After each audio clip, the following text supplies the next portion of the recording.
this wine that your dad has? It's right next to me. I feel like if it's within arm's reach. Oh, suddenly you ask people for pish mission? We're sitting in a room filled with a lot of stuff. There's alcohol within Greg's reach that he can't have, and that's going to drive his pheromones wild, which means that you're in for a great episode. An episode where I share my opinions the whole time. The wine bottle also has it says Francis Coppola's name on it, and it also has a rendering of King Kong. So I don't know how more it could be for me. Well, it's filled with the blood of Godzilla. So that's what King Kong drinks.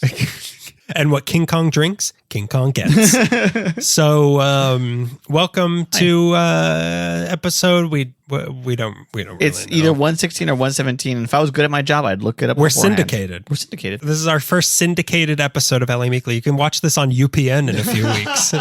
And every time you watch it, we get $3 in the mail for something we recorded in 1973. Yeah, we get $3 and we get to meet the girlfriends from Girlfriends. Is that the show? Girlfriends? Girlfriends was a show, yeah. Girlfriends, yeah. Tracy Ellis Ross, I believe. Yeah, that's the one. That's the one. This is LA Meekly. Welcome. This is the Los Angeles History Podcast, where every month we do history of Los Angeles, except this month. This month's a little different. We do things a little different around here. We're only going to talk about music from this point on, though.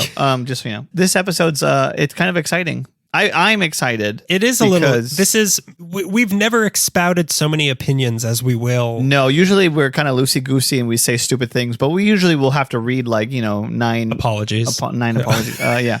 We'll have to read a couple books before we get to spout hard opinions about I think that was wrong to build a railroad right there. But now it's just straight you like that place? You think that beach is nice? Well, we've lived at least 9 years. Mm-hmm. So I think we have a right. We moved to the city 9 years ago, didn't we? And we started this podcast 10 years ago. Yeah, I'd seen Los Angeles in a couple TV shows, and I got it. Yeah, I saw Melrose Place.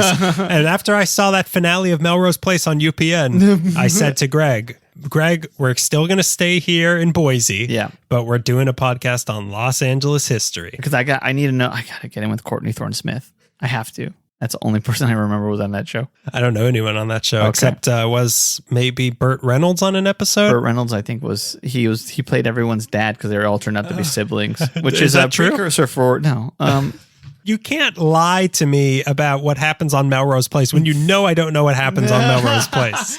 On a 90s soap opera, a made-for-TV, a high-quality soap opera. I only see soap operas live, but this one was made for TV. Yeah. Every day at 2, I go down to the Pantages to watch my shows. You saw the Shakespeare soap opera live the other. I did. Shakespeare soap opera in the park, Julius Caesar. So you'll be hearing a lot of Shakespearean references from...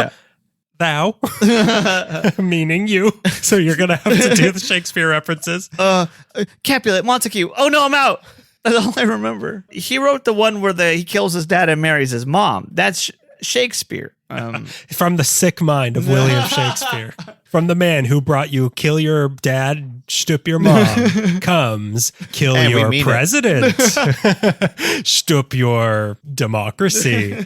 So, as you may have guessed, first off, I'm Daniel Safran. I'm Greg Gonzalez. As you may have guessed from the opinions we've been spouting off about everything from Melrose Place to Oedipus, this is a very special, very different episode of LA Meekly. Maybe our most... ambitious? Maybe we've gone too far this time. I mean, Oppenheimer in theaters today. Have we crossed a line, or was it necessary? I haven't seen it yet. I assume that's what the whole movie is about. You would think. You would think it would.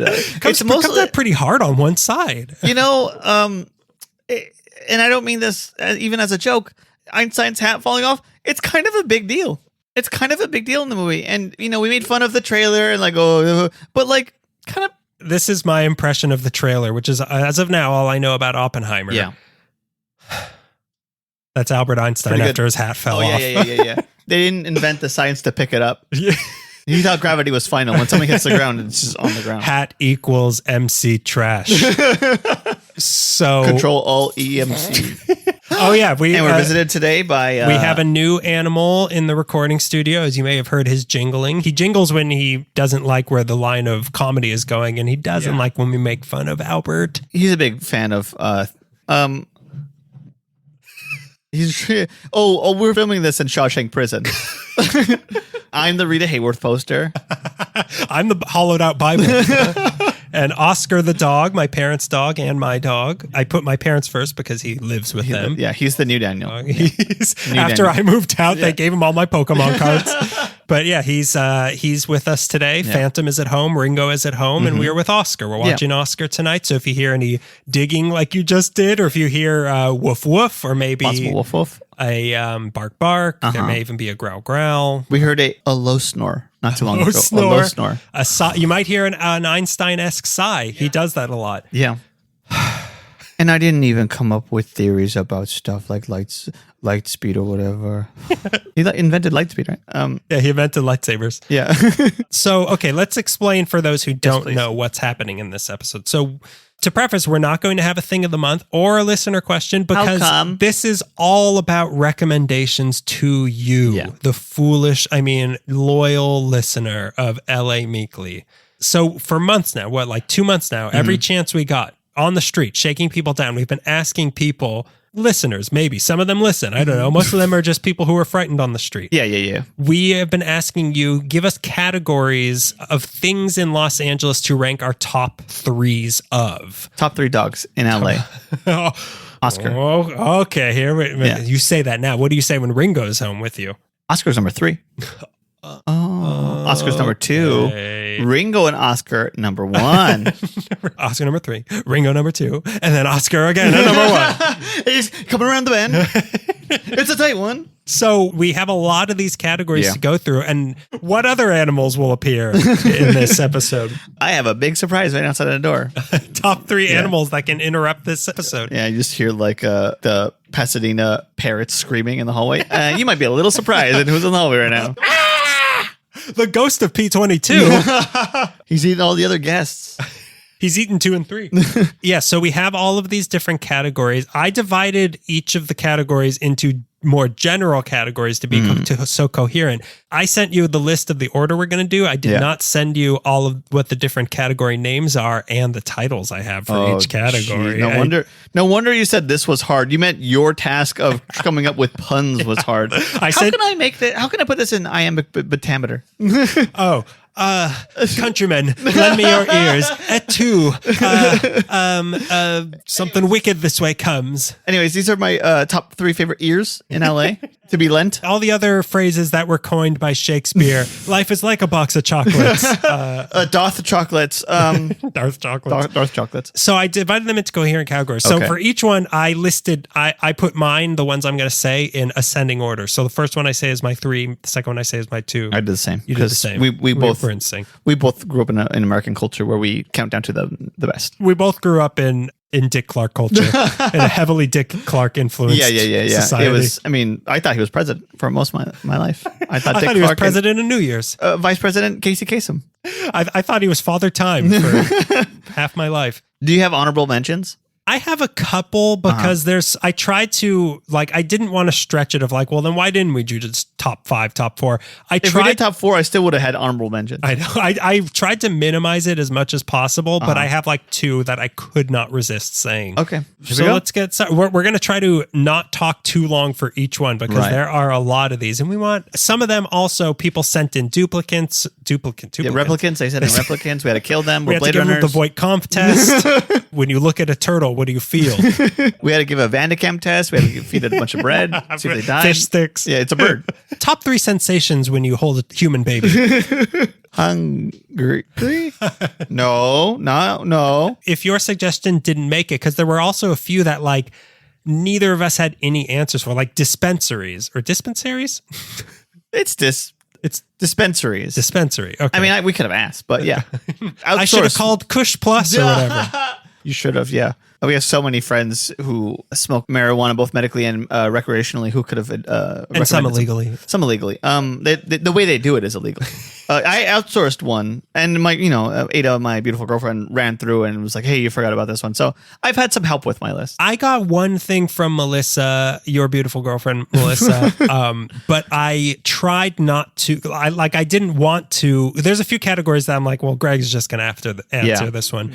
But there's a bars. Let me guess. There were a few things where I was like, I don't want to answer this as someone else's. Like, I wanted this to be my perspective. Sure. And only my perspective. So I hope you guess what my top threes are for each one. Yeah. I mean, it's favorite park in the city, I guess it's like whatever one has food in it. It's what whichever one is within a 3-block radius. That's another thing with this. There's a lot of duplicate answers that fell into, but I also realized, like, I don't think I leave a 5-mile radius, and I don't think I do more than 10 things over and over and over. Yeah, this was startling. It was startling and upsetting revelation at the end of these answers, because I tried to vary things, but I also didn't want to lie and say like, oh, this is my second favorite, and really I just wanted to mention a place. Yeah, I didn't want to sound like, oh, so he went to Balboa Park again. Yeah, exactly. Oh wow, he only knows 2 places to park and drink at. Yeah.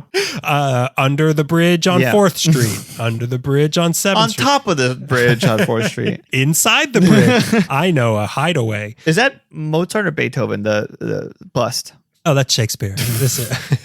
No, Shakespeare had more thrills. Let me pick him up. By any other name, it would be Beethoven. But yeah, Beethoven looks a little bit... that's the second dog that's going to show up. Beethoven is going to be here. And boy, he's out of control. But the family loves him. And third dog, Cujo. We're going to end the night with a Cujo sighting. Yeah, you're going to hear a lot of a certain kind of dog trying to break in the room and kill us, but we'll just try to ignore it. Beethoven looks like the little kid with the boomerang in Road Warrior. He looks like a grown-up and maybe like got adopted. This man is an Austrian legend. And he's the only Austrian legend. No, nothing else from Austria ever happened. He was so good, all other names are clear. Arnold Schwarzenegger. Who else? Who? Name it. Name a single other Austrian. Yeah, some of these Top were 3 favorite Austrians. Some of these were really, really quite hard. But let's get into it. We've got a lot of them. Okay, so this is our first category. Okay. Oh, the places we'll tell you to go. So this is the places category. Different places. Sure. Who wants to go first? You go first. Okay. So you go 1, 1, 1, 1, 1, or are you gonna do your 3? I'm gonna You do your 3, I'll do my 3. Yeah. Okay. Just so that this doesn't take 7 hours. Sure. Okay, so since it's summer, we're gonna start with beaches. Oh yeah. Suggested where by the beach is at.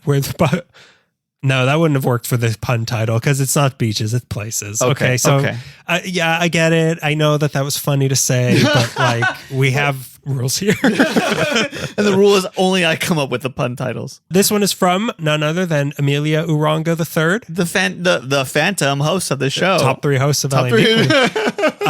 So he's at least number 2. Yeah. So my top 3 beaches, and again, I'm not a big beach guy, but I will say Santa Monica. Do you want me to say if you feel compelled to? I'm going to give my explanations as I go. You don't have to for each one. I mean, some of them. I don't have to explain myself. If you feel compelled to explain. Santa Monica, it's iconic. They've got the pier. There's a lot to do. Yeah. Not a great beach, maybe like sand beach to be on. Sure. So that's why number 2, I have Zuma. That is an actual beach, and it's easy to park there. And it's the beach that was most accessible to me growing up. Uh-huh.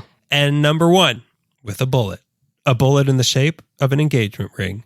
Leo Carrillo State Beach, a combination of beachy stuff and also really nice. And there's tide pools. There's an engagement pool. Yeah. You have to put a permit in to propose to your girlfriend. 3 perfect examples of beaches in Southern California, in particularly the Los Angeles area. Santa Monica, I also picked for my number 3 by the pier specifically. Yeah, that's the area I'm thinking of. Because I include the pier in that, because that's it's almost like the boardwalk. Yeah. And it has the intersection of the boardwalk and the pier. But I remember being a kid, and some of my better memories of going to the beach as a child were like right next to the long stands that hold up the pier. So having the shade there. So you were under the pier drinking. Yeah, drinking a bottle of milk. A bottle of my mommy's milk. Yeah. Number 2, Dockweiler. Classic. Okay. It's the southern version of Zuma, pretty much. Right. It gets talked about with the same amount That's of the respect. one that you can have bonfires and I stuff. was going to say wildfires. You can have wildfires. You can have a bonfire of the vanities. You can try to burn the ocean down. Yeah, sure. Yeah, you can. I think last time, yeah, they have the pits. That's the one. Yeah. The only one that you're allowed to have that. They have that in Bolsa Chica. What the hell's that? It's in like the Long Beach area. No. I could have put that. No. I've only ever gone to Bolsa Chica like right at dusk. So I haven't spent like a whole day there, but Bolsa Chica should be the only. Save it for the category of top 3 beaches to spend the night on when you've been kicked out. When you've been kicked out. And my number 1, of course, for so many reasons, Redondo Beach. I was thinking Redondo also, but it's a good beach. For Redondo, the only thing to me I know about it is the pier or the boardwalk. The boardwalk. Yeah. Boardwalk or pier? It's both. kind of both. It's kind of both, yeah. That's really great. Yeah. But I had to factor in like sand beach part for this category, and I don't remember if there's much sand beach there. There is a lot of sand beach there, and it runs in between. It's like Playa Vista to the south or east, I don't know directions, and then like what Hermosa or Manhattan. I think it's Manhattan. Manhattan is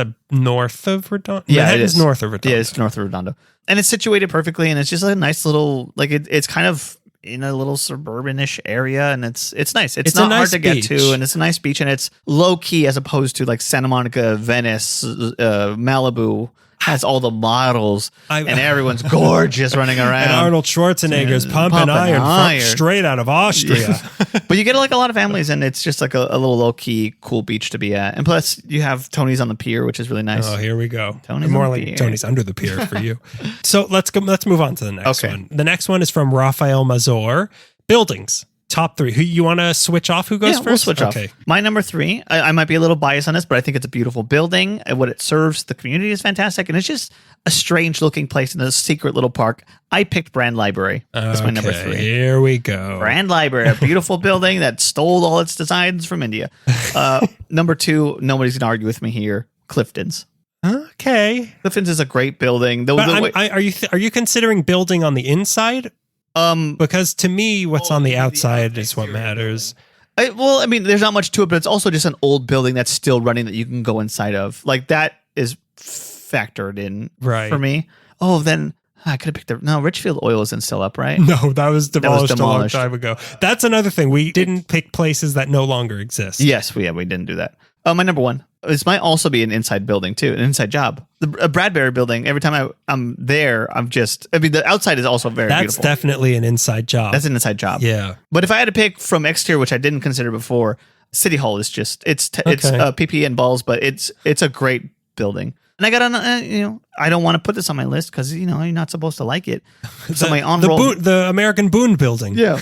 It's, honorable mention, but, the Scientology Celebrity Center. That is a really cool building. It's a really nice... Yeah. Is it it's still blue, right? Or it's always been blue? That's the main the main one. The Celebrity Center is the one on Franklin. What's your top 3 cults? Active cults in Los Angeles? You know that I have an answer. And I'd also like to bring up my coworker, Maddie. I asked her, what do you think about buildings? And she mentioned... this is how you hit on your coworkers. This is how I just figure out where people live. The Minion at Universal is one of the best structures that we have, and I realize that it's now the hood ornament to the valley. It's more of like the truck nuts of the valley. Bringing up the Scientology buildings, both the blue one and the one. The one on Hollywood Boulevard too, near I think it's Coanga, the big brick one that we saw Elizabeth Olsen come out of. Right. Yeah. Not to cast any aspersions. Not trying to out any Scientologists out there. Those are really nice buildings. I didn't even consider them, and I don't want to put them on a list because they're Scientology buildings. But. I got to get clear again. Well, do you want to hear mine, or do you still have 6 more to add on to your top 3? Rude. You hear that, Oscar? Maybe I like buildings. So, okay, mine number 3, Chinese theater. Yeah, historic, but also pretty striking and so weird and unique. Yeah, considering the courtyard also, what a loss that would be. Like, absolutely. If it turned that into what's the guy who took over Scientology? Yeah, Scientology. L. Ron Hubbard, the guy who took over the Pig and Whistle and completely ruined everything. They're going to turn it into a Taco Bell cantina. They're going to turn it a Panda Express cantina. Yeah. That's also a testament to LA's weird cultural appropriation that becomes iconic and inseparable from the city. I love cultural appropriation. My number 2, we're going back into Santa Monica. I'm picking the Georgian Hotel. Yes. Which is really old, but also looks so cool. Like it looks straight out of the coolest place. Miami. Like it looks so. It is. It's a beautiful building right by the beach. It's really cool. When I picture Amy Simple McPherson going missing from her favorite room named after her, I thought it was at the Georgia, but it's at some other place, and it was disappointing. But my number one building, and you almost said this. You were thinking about it. The Eastern Building. The Eastern Building. Yes, it is. I think that's the best looking building in the whole city. You're probably right. Green. Yeah. Art Deco. Green. What else needs to be said about it? It's not easy. The Eastern buildings of that era of Art Deco decadence. Is there any better looking era than Art Deco? No. And it's the best. Like it's like a world class Art Deco. Yeah. Like it's like it's got the style of like the Chrysler Building, but it's green. Yeah. It makes me think of Grass and Kermit. And what's better than that? This is how they pitched the Hulk. He's got all the charisma of the Chrysler Building, but he's green. He's green. This is Stan Lee straight out of Queens going into Manhattan. With all due credit, it's also mostly Kirby. No, Kirby's pink. Well, let's go to the next one. Okay. So going hand in hand with that Yes. of buildings, this is from K Morton Art on Instagram. Hi, Kim. Programmatic architecture. If you don't know what that means, that's buildings that look like things. Yep. Okay, so two of these are very similar. I'm sure we have the same three. I think we do. The first one is the donut hole in La Puente. Do we have the same three? We have the same one. Okay. Donut hole is beautiful and strange, and I think I can eat it. And they tell me I can't, but I think I can. And the staff tells me I can't. Number two, this one is kind of a stretch, but it fits technically and it is iconic. The Capitol Records building, which is supposed to look like a stack of records. Stack of pancake like records. it's not like, it's not a dog with a pipe in its mouth, but it is a stack of records. You're right. And I do like that building a lot. Yeah, we walked to that building. I found pictures the other day of us walking to that building.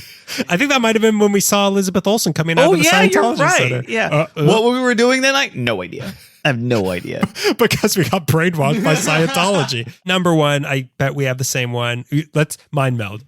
Programmatic architecture. Programmatic architecture. 1, 2, 3. Randy's Donuts. Whoa. Okay. No. Let's do mine. Randy's Donuts. I mean, it's a donut. You should have known that I would have picked one with alcohol. That's how I knew that we didn't have the same number one. That is, I have never been there. Well, it's not like I've been inside the Capitol Record building either. I mean, they won't let you. That's a different argument you're having. I told them I've got a brand new version of The Entertainer and they won't let me in. Talk about Randy's Donuts. Big donut.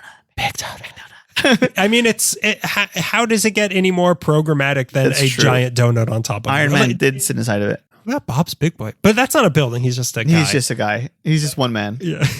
He's just a big boy. He's not a really big boy. Yeah.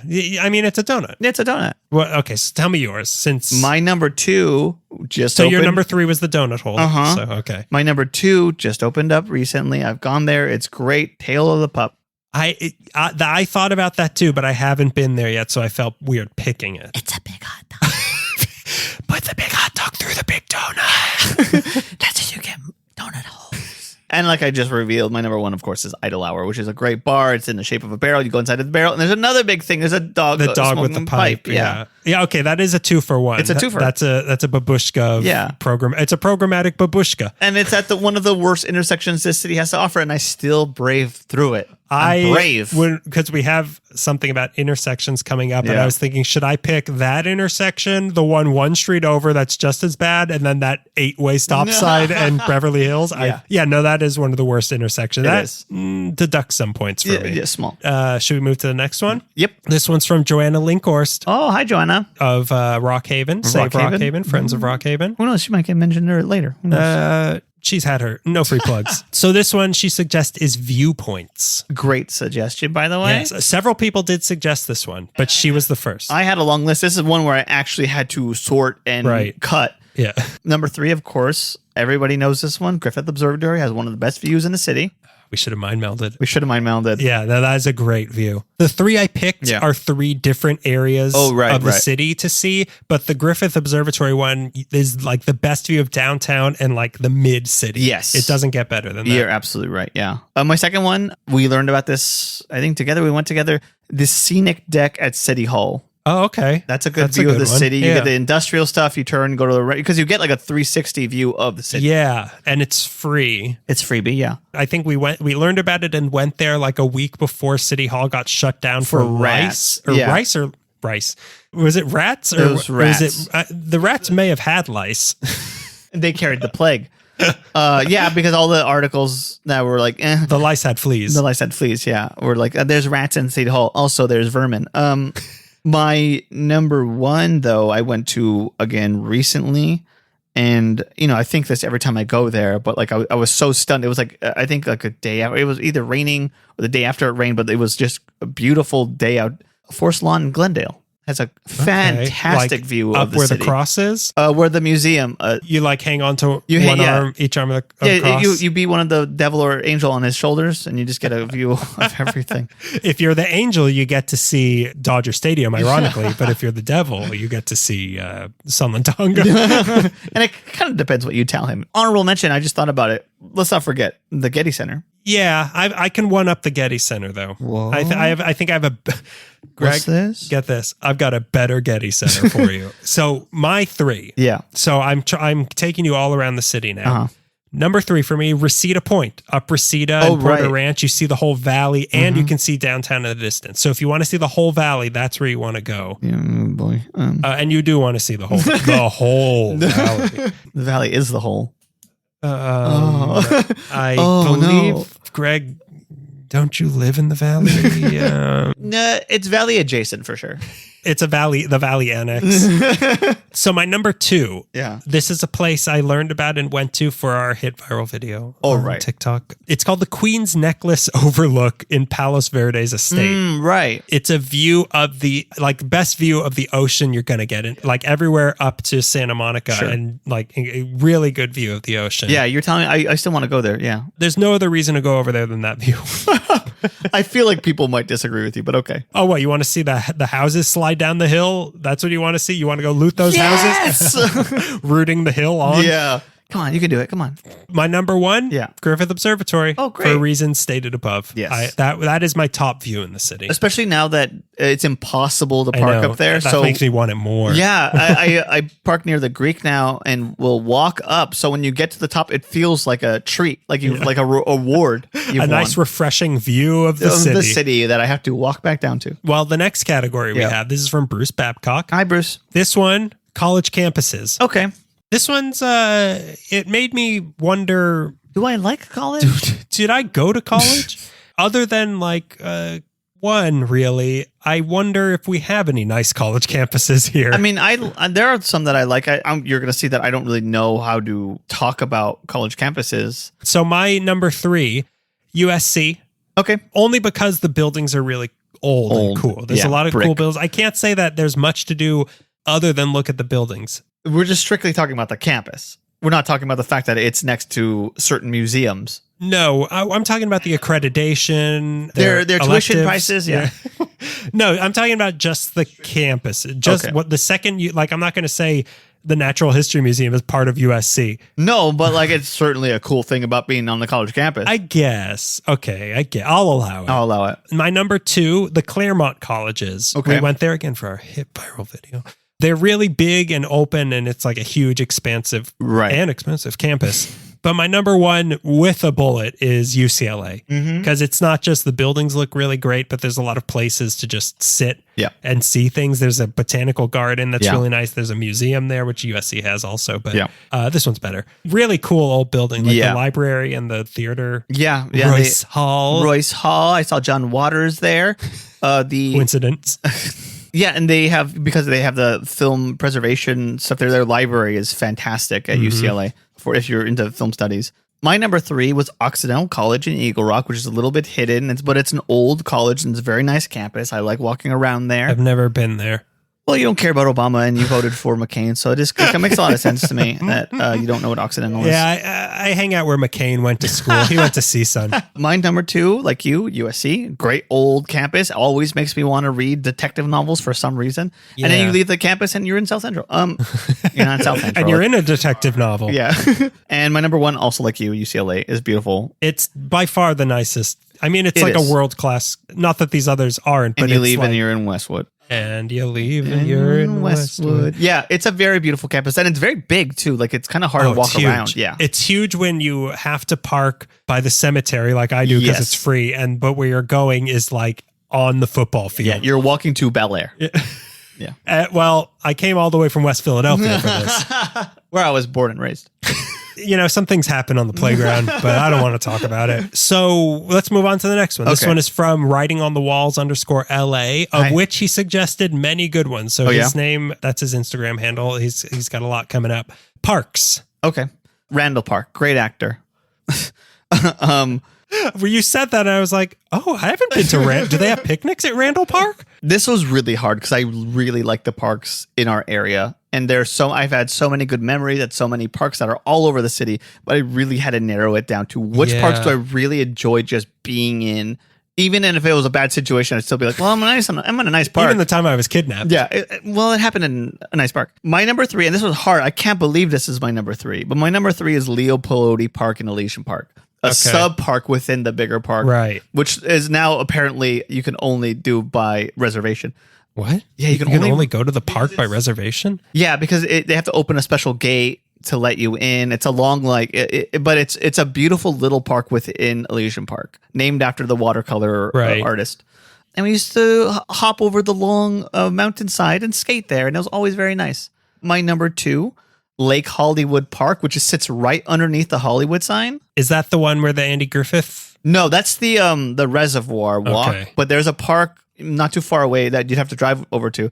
Is there not a lake there? No. No. I mean, there's the man-made lake that's the reservoir. Right. But then this park, I think it's called Lake Hollywood Park. It's the park that sits directly under the Hollywood sign. It's a flat green park. Everybody goes. Dogs are off leash, even though it's not a dog park, and you probably shouldn't do that. And it's just beautiful, and it's just nice to look at the Hollywood sign. Everyone's, all the influencers are there, and you can make fun of them. Oh, Influencer Park. Yeah, Influencer Park. It should be called that. My number 1, of course. Not of course. I just like this. And when it pops up in movies, I get excited. It's got weird true crime history stuff too. Ferndale in Griffith Park. Okay. So Spangler went missing. You're picking sub parks within parks. This is interesting. I was going to pick Griffith Park, and then I felt compelled to be like, these sub parks are my favorite. And then I'm like, why don't I just pick the smaller parks? Because Griffith Park is giant. Elysian Park is that's why it's an easy pick. Giant. It's half the city. It really is like. And interesting, you didn't pick MacArthur Park, even though I know you spend a lot of time there. A lot of money there. So mine, number 3, Balboa Park. Right. You like ghosts, you like ducks. That's your entire personality. No. That's not Balboa Park. Balboa Park is the giant park in the middle of the valley. Oh, it's in San Diego. Kidding. That's the one. The San Diego Zoo's there. Right here in Los Angeles. The San Diego Natural History Museum. I'm thinking of Duck Pond, yeah. You're thinking of the Duck Pond. Yeah. Oh, yeah, we went there to film the video. We did. Yeah. There is a pond of ducks there, but this is a big park. They have the Duck Pond. You can ride boats shaped like ducks. You can fly model planes. They have the Japanese tea garden. They have archery you can do on the weekend there. Oh, cool. There's bodies dumped weekly. Thank you, MS-13. So yeah, this I think is my I've mentioned the valley already, but there's going to be a lot more valley. Number 2, I picked Griffith Park as a whole. Okay. Because there's so many there's so many moving parts to it that even if you pick the smallest little patch of grass, it's beautiful. And it has museums, it has a zoo. Well, it has multiple museums, it has a zoo. There's trails, formerly a lion that could eat you at any moment. Sure. If it's haunted, it's cursed. It's true. Number 1, the Duck Pond. Los Encinos in Encino. You talked to me like I was crazy when I said that duck Why would pond. I pick something so niche, you idiot? At number 3. That sums up my personality, and it's at number 3. Good thinking, Greg. But it's a good place to hang out. It's quiet. They have fun events. There's 3 haunted buildings in it. It's such a small park. How do they cram it in? We've got some good parks in this city. Brickle Park. Okay, so the next category. This is again from K. Morton Art, and fittingly, museums. Oh, yeah. Okay, this was really hard for me. I know. I know that it would be. My number 3 is the Autry. Okay. Because it has Western history, indigenous history, and then a huge amount of movie and TV stuff. Yeah, that I sound like such a John Wayne stumper? An idiot when I say that the film stuff is so exciting because I can't say, I saw guns and I got really excited. Yeah. There's a wall of sheriff's badges, Greg. Bunch of Pendletons here. But it's beautiful. I love the Autry. I wish that I had gone more in my life. You should have been with me. I was there like every weekend, it felt like. I wish that I had your childhood, but I got whatever I got. So. I think I grew up in the Old West because I was at the Autry every weekend, and I was also riding horses. I was taking horseback riding lessons. I think that you were a little cowboy. And I also had TB. And I was wearing Buster Browns. There was a guy, people used to call me their Huckleberry a lot. I used to eat just hay. I wasn't just a cowboy. I was a horse. Small mini horse. So my number 2, Natural History Museum. Mm-hmm. Beautiful building, ton of stuff, and it's still expanding. They have a big, last time I went, which was many years dinosaurs. ago. You have dinosaurs last time I checked, and you see a cup of water shaking, you better watch out. An alley Don't history. try the Jell-O. They have a big alley history section last time I went, do. like in a big exhibit, which was, I love my city. She loves me. She needs me. She My calls city, to me. she has a corner of a museum for me. Yeah, you can't beat that museum, except for my number 1 choice, which I picked the Getty. Right. Which one? The Getty, not the Villa. Okay, the Getty Center. The Getty Center, that's right. Corporate Getty. Yeah, Getty HQ. Yeah, not Getty, Colombian drug lord. It's Getty Caligula, not Getty Scarface. It might not be the best art collection because that's it. Again, I can't pick LACMA because there is no LACMA anymore. Yes, so strange. The Getty might not have the best art collection in the city, but the museum itself is the art. Like it's such a nice museum. Yeah, it really is. And a little tram to get up there. There's wine. You could hide under a staircase and drink your wine there. Yeah, even though they're like, hey, we're letting you drink. I don't know why you're hiding. It feels better this way. The only way I get off is by hiding. And I like to look at your model of David. What's he thinking? My number 3. Yeah. I have the Natural History Museum as my number 3. Okay. Autry is my number 2. Wow. Because I went there more recently and I was more fresh impressed in your mind. because of the guns. Greg, what are your top 3 gun reform laws? Who are your 3 favorite snipers? Who are your 3 favorite donors to the NRA, Greg? Last time I went to the Autry, I was given a tour by the Link horses, and it was very nice, and I just enjoyed myself. And it's a good museum. It's a very nice museum. It's a unique museum, also. Yeah, and it's right next to the freeway. So if I needed to, if I sold guns from the collection, I needed to go on the run, I could do that. My number 1 is the La Plaza Museum, which we got a tour of. We did a field trip of, and it's right dead center in the middle of the city. It makes me, when you're there and you're learning about LA history, I become way more appreciative of where I'm at. Like it centers me more than any other museum does. It really is sort of a museum of Los Angeles, and it's in one of the oldest buildings, which I couldn't pick that building, the Brunswick building. It's just a beautiful space, and I really enjoy myself when I'm there. And then when you leave, you're like, Union Station's right there, Philippe's is right there. Oh man, I could get Mr. Churro just like they said in the museum. The historic Mr. Churro. Back then, he was Don Churro. Well, let's move on to the next one. We've got a ton of these. Yeah. This one is from Suzanne True Love. Hi, Suzanne. Streets to Drive. This was maybe the hardest one for me. This was really hard. This was really because I'm a cruiser. I come from a long line of cruisers. I love to cruise. I love to waste gas. In the strict 70s underground sense. I like to cruise. I like to, and I like to cruise. Okay. I have a love. And I had to pick because these two, the street I cut out intersects with the street I picked for number 3. And I had to pick like, which one do I like cruising on more? I really like going down Figueroa Street. Long cruise, and it takes you to the, you go to South LA, and it also goes up towards like Eagle Rock. You go on the freeway a little bit, then you go through Highland Park. It's a nice cruising street. That's a good street. Yeah. Especially when you get stuck in traffic next to the Staples Center. It's great. Oh, top 3 names for Staples Center. Incest.net.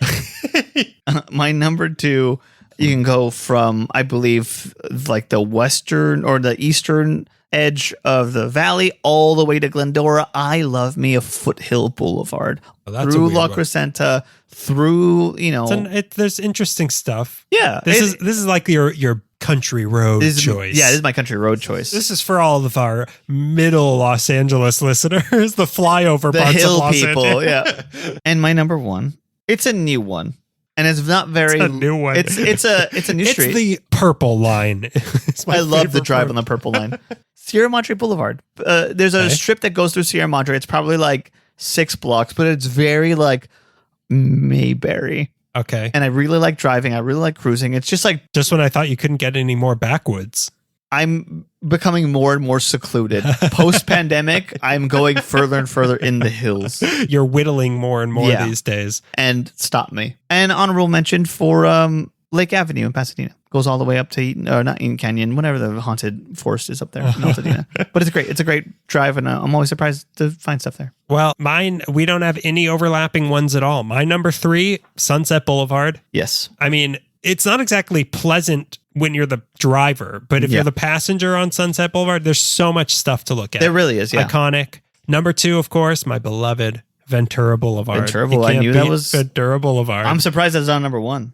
Well, my number 1, this was a choice, like this was almost a begrudging number 1. I had to put Wilshire Boulevard because you can see like the best of the city has to offer if you're on Wilshire. If you go all the way down Wilshire, you can see everything.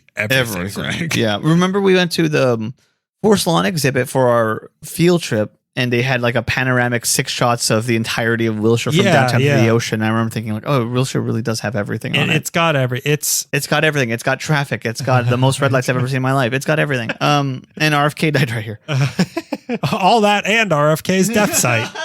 No, it also has Biggie's death site. It's got, hey, you could name a celebrity. I bet they died on Wilshire. They've been shot on Wilshire Boulevard. All right, let's move on to the next one. Yeah. So this one is from Dr. Shiloh of the LA Not So Confidential podcast. Hi, Shiloh. This is street intersections. Okay. This was really tricky for me. So I had to put for my number 3, I put Broxton and Weyburn in Westwood. Okay. Because there's 2 movie theaters and a donut place. And there's a cookie place not far away. Diddy Reese is not far away. And we bombed horribly at a comedy place also not far away.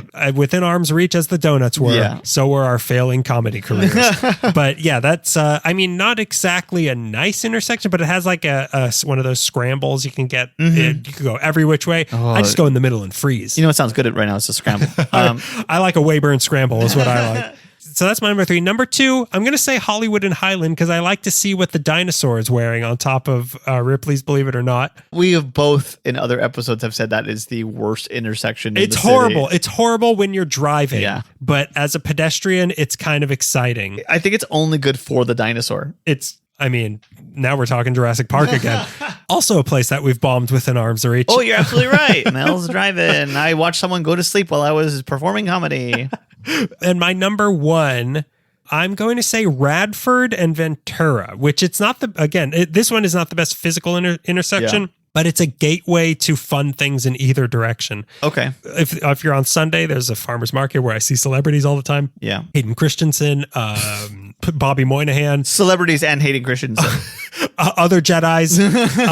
If you go west, there's like, the Barnes & Noble and all that stuff. If you go east, there's a lot of fun restaurants. Sure. So I think that's kind of a good jumping off point. But again, the intersection itself kind of sucks, but like what it stands for is good. I like what it stands for. My 3, I really had to think about it. Number 3 is, you won't know this one. It's Pico Boulevard and Appian Way, which I have dubbed Noir Alley. Countrymen, lend me your ears. This one is right next to Casa del Mar Hotel in Santa Monica, where, what's the cult that stayed there? Synanon stayed there. There's a dark alley, which I call Noir Alley, and the end of Pico where it runs into the ocean. And just all 3 of those things combined in my brain to be like a really cool coastal old crime, dark noir-y feeling little area that I like to walk around, pretend people are following me. I picked Hollywood and Highland. I can't ding you. Yeah, you can't. But what does the dinosaur wear on top of the Synanon building? A gift mask. It's got a shaved head. Number 2, in South Pasadena, we have Mission Road and Meridian Street, which is where Michael Myers' house is at. The Gold Line's there. You have that is a good intersection. It is a good end. Monarcha Bakery. Another bad one to drive through, though. Yeah, it's not great to move around the Gold Line, but it's a beautiful. I just love it. It feels so homey. It feels like Haddonfield. The safest place. As long as it's October 29th. Yeah, for 364 days of the year, the nicest town in America. And my number 1, my favorite intersection in the city is in Angelino Heights. It's Carroll Avenue and Douglas Street. Oh, that's a good one. Yeah. That's a really good one. Standing there looking at the house that was in Mad Men, and you're like, oh boy, oh geez. Yeah, that's probably my favorite intersection in the city. Yeah.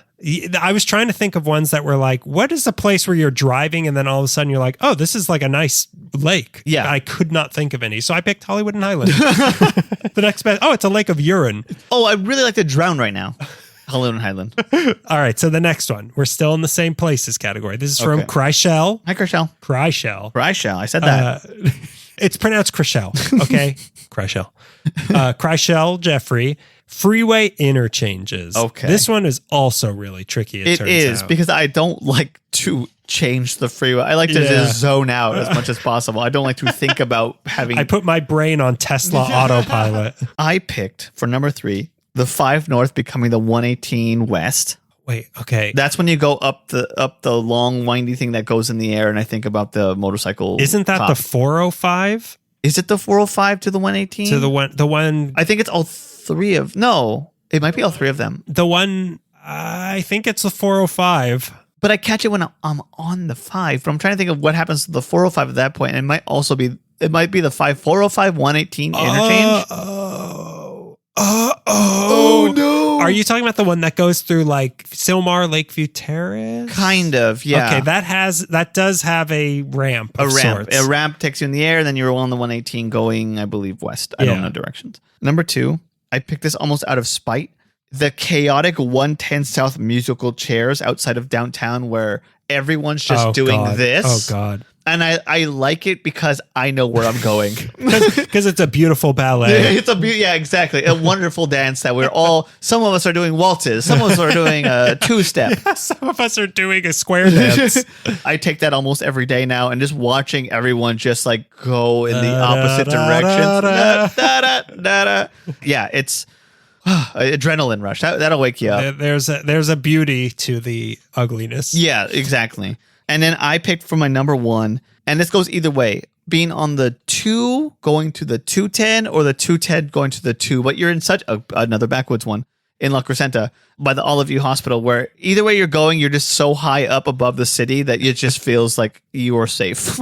There's a safety and a quiet about being on those 2 freeways. Okay, this is interesting. So my number 3 is I'm going to pick the 101 East branching off past the 134 either way, because that's when the traffic lets up. There's horrible traffic, and then you get through it, and there's no traffic for like 5 minutes, and then you hit traffic. And then you hit traffic outside Griffith Park. The champagne bottle opens. All the pressure has been building for what feels like an hour and a half. You're soaring through the air, and then you just splatter onto the cement.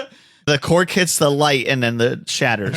Goes straight down the bride's throat. So my number 2, 405 north to the 118 west, because of the big view you get on the ramp. Oh, yes, so the 405 is the one I'm thinking of. Every time I do think of the earthquake, but it is a nice view. A big view. It's like Haddonfield 364 days of the year. And my number 1, the 134 to the 2 north, because you are now on a wide open road. Oh yeah, that is very nice. It's a nice change of pace to get on the 2 and just get away from it all. Just leave it all behind. And no cop knows where I am right now. They don't even suspect. I turn my cell phone off. All right, the next one. Yeah. This is again from Writing on the Walls _LA. Hi. Bus lines. This one was really bad for me. It was really hard because I couldn't pick 3. Okay, so the only time I've taken a metro bus in LA was with you. Oh, right. I don't know why we were on the bus, and I don't know what bus line it was, so I'm just going to pick that one. Was I trying to make you cool? Did it work? I haven't checked out. Wait a minute. I know how to tag.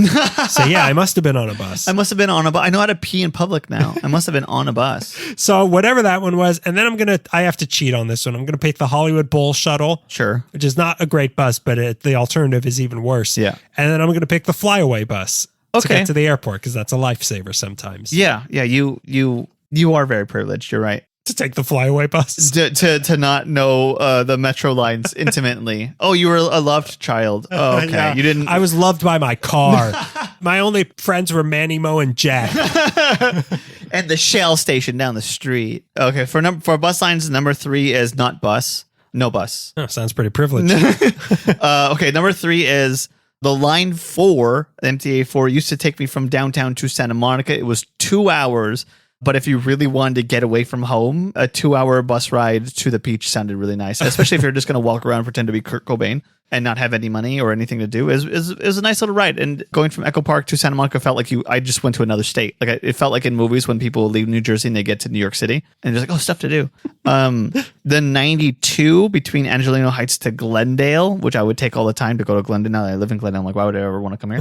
That's a good, easy ride. And you pass a lot of cool stuff on the way. And if I want to get off and go to Rockaway Records, if I want to go to Atwater, I could do that. But why do I do that? It's more money. And my number 1 is the Echo Park Dash Line that goes between Echo Park, basically next to, like right outside my house, to Trade Tech. And it would take you past the Red Line station if you needed to go there. And then you go from there, go anywhere else in the city. And that was my go-to. And it was, Dash, so it was like 75 cents. Originally a quarter. I remember that. I was thinking Orange Line. I was like, I'm never taking the Orange Line. It's just a bus I know. It's just something I wish I could hit with my car. I don't know if the Gold Line counts as a bus line, but the Gold Line is a fantastic little ride. That's a train. It's light rail. When writing on the wall, light rail does not a bus make, Shakespeare. I mean, if writing on the wall was asking particularly public transport or but he meant a bus. But he was not. All right. Well, if he wants to come back in a week and be like, what's your favorite public transportation? I'd say walking. Okay. So the next one. Yeah. This was a late breaking edition. That's it. From Jordan Tickton. Oh, hi, Jordan. Of JPL fame. Yep. Most overrated tourist attractions. Number 3, we have Universal Studios. Okay. Well, I guess you can put wrong answers on some of these. How dare you? I know I said we have to speed things up a little bit. How dare you? Stop the music. Hold the presses. Stop the recording. I don't know. It's fine. You haven't been there lately. I've been for... And you don't like the magic of movie making. You don't like the Psycho House? It's nice. It's fine. It's very small. There's a lot of walking. I've only gone for a lot of walking. Halloween Horror Nights. So I like it for that, but... You haven't been on any other rides? I've been on the rides for Halloween Horror Nights. Right. It's just so close to home that it doesn't feel exciting. That's why it's so fun. It's the magic of Disneyland in your own backyard. It's a quarter of the magic of Disneyland in your own backyard for double the price. Yeah, right. Yeah, double the price. Maybe 80% of the price. Double the price, it's like $430 million. Number 2, I do like this place. We'll strike that. Well, I mean, like the worst answers will be, for average out, so we'll discount that. This just goes for overrated, but I do like this place. But as far as a tourist thinking that it's a great place, Santa Monica Pier is not all it's cracked up to be. I like that it's kind of grimy, but as a tourist attraction, it's not gonna do it. I could maybe see that, but I did have a lot of fun on the Santa Monica Pier multiple times. I'm with you, and I like it. I like the way it looks. I like being there. I like knowing that Popeye was sort of created there. But it's also like, as a tourist attraction, there's not much to... There's an amusement. You hate all the amusement parks. Wheel. Next, you're going to tell me Six Flags is overrated. Six Flags. Number 1, the most overrated tourist attraction. Don't go. I know that there's names on the ground. I know that it's iconic. Do not go to this place. The Hollywood Walk of Fame. How dare you? It's like Universal Studios for free. I had one of the scariest experiences of my life on 2 p.m. on a Saturday trying to get my dog to what's the bookstore? Larry Edmonds. Yeah. And everyone was nice, but it was still insane. An insane place to find yourself. It's not a street, it's a circumstance. Don't blame the stars. And you're going to yell at Rod Serling's star and say that. You're going to tell me that this is Bill Cosby's fault? Okay, so mine are all food related. Okay. Because I couldn't bring myself to I'm putting down food this time though. I couldn't bring myself to put down a lot of the like tourist, because I like all of them. Yeah. Like I have a lot of fun at all the places you just mentioned. You have tourist brain. I have tourist brain. Yeah. I like the dinosaur. I like the big donut. Why are we here? It's a big donut. And I don't take the bus. Okay, so mine are all food. 2 of these are going to offend a lot of people. Yeah. Portos. I don't think is that great. You're a scumbag. Yeah, you hate Cuba. I get it. You're pro-America. You're part of the CIA program to assassinate Fidel Castro. I prefer the Bay of Pigs restaurant that they opened up across the street. It failed. The Co-op. Number 2, Grand Central Market, I think is overrated. I think the food there is mostly just okay and really expensive. Yeah.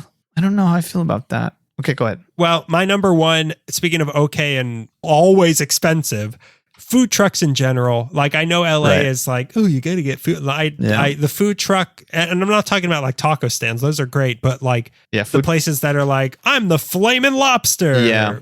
No, you're not. I know I'm the flaming lobster. You're overpriced. Yeah, those places that have like, give me Hershey's Kiss to build a dream on. Sure. And it's like build your own Hershey's Kisses. Like those sorts of upscale food trucks. I got horrific food poisoning from one of them. You did. And they shouldn't ordered it. Shouldn't have ordered food poisoning. On the menu. They said it was good. But yeah, I don't think it's good. Yeah, I'm kind of with you on that one. I like some food trucks, but I don't like them enough to chase one down, nor they've never been good. and I don't want to say I've never been good, but I've never. I will. The amount of money I've given them for food has never felt right. No. It's like I'm poor. 20. So I should preface this. I ride the bus. I ride the bus. Okay, let's go on to the next one. This is from Lucas Simons. Hi, Lucas. Public outdoor staircases. Okay. We're going back to Hollywood, Greg. I'm going to say the steps leading up to the Dolby Theater, the Oscar steps. The Oscar steps. Those are really nice. Yeah. Then you see all of the Oscar winners, most glamorous steps in the world, ? And also I don't know if this is still there, but they used to have a side staircase in that mall that would take you directly into the Grauman's courtyard. Okay. And when you went down it would play the piano as you walked on the steps. I think they still have those. Okay, good. I call that the piano staircase. Number 2, the Hightower neighborhood stairs in Hollywood, where the big Hightower. Oh yeah, I went there recently. It's the quiet, really cool old houses, tucked a away. weird little enclave. Yeah. Views. Yeah. Views. And if you like a long goodbye, Maybe Elliot Gould will be there. Yeah. And some topless women from the 70s. in their 70s. Now in their 70s. Now in their 70s. And then number 1, I'm going to say Grand Park leading up to the music center. That is very nice. There's art, there's nice buildings, there's a park, you get the city. Those are my steps. My steps. Number 3, if you leave the Central Library in downtown outside on 5th Street, across the street there are stairs that go up to Hope Street. That's a really nice public outdoor staircase. And when you're up there on Hope Street, you're at where they end Night of the Comet. You just look over the library, the culty little peak triangle, and you get a good view. And it's a nice little park area, corporate parks or whatever. High five the hand of God or whatever. And then up you there. get to go into second dimension. You transcend. But that's a really nice staircase. I took my mom; she hated me for that. Number 2, the piano steps in Silver Lake, where they the ones at the Dolby Theater. Yeah, the ones at the Dolby Theater, where they filmed the Laurel and Hardy sketch, which is I don't think I've ever been to the piano steps. You should. That's very nice. Obviously, I should. It's crazy that I haven't. Yeah, it is. I agree. I agree that you take the city for granted. I agree. One day you're gonna have to move to Palmdale, and then you're gonna be like, I wish I had gone to the steps. They became the piano escalator. I should have seen it when it was still the steps. My number 1 favorite stairs. This is probably, of course, very biased, like the Dash, but the Echo Park stairs leading off of Baxter Street that go into Park Drive up the bridge of Elysian Park. Okay. That was just, I used to walk there with my grandpa a lot. In 5th grade, when they wanted to tire us out, they would just make us walk up the stairs and count the whole way up and down. But I like it. It's just a nice view up top, and it's just a good staircase. And you might find one of the bodies from the Hillside Stranglers there. You might. If you're lucky. If you have a good eye. Okay, so let's move on to the next one. This again is from Writing on the Walls _LA. Hi. Check out his murals around town. He did the ET one. He's done a lot of different murals. Yeah, that's I that didn't know guy. he did the ET one. Places to meditate. Okay. This was hard because normally my place to meditate is in my car on my break at work. My favorite place to meditate is trying to meditate.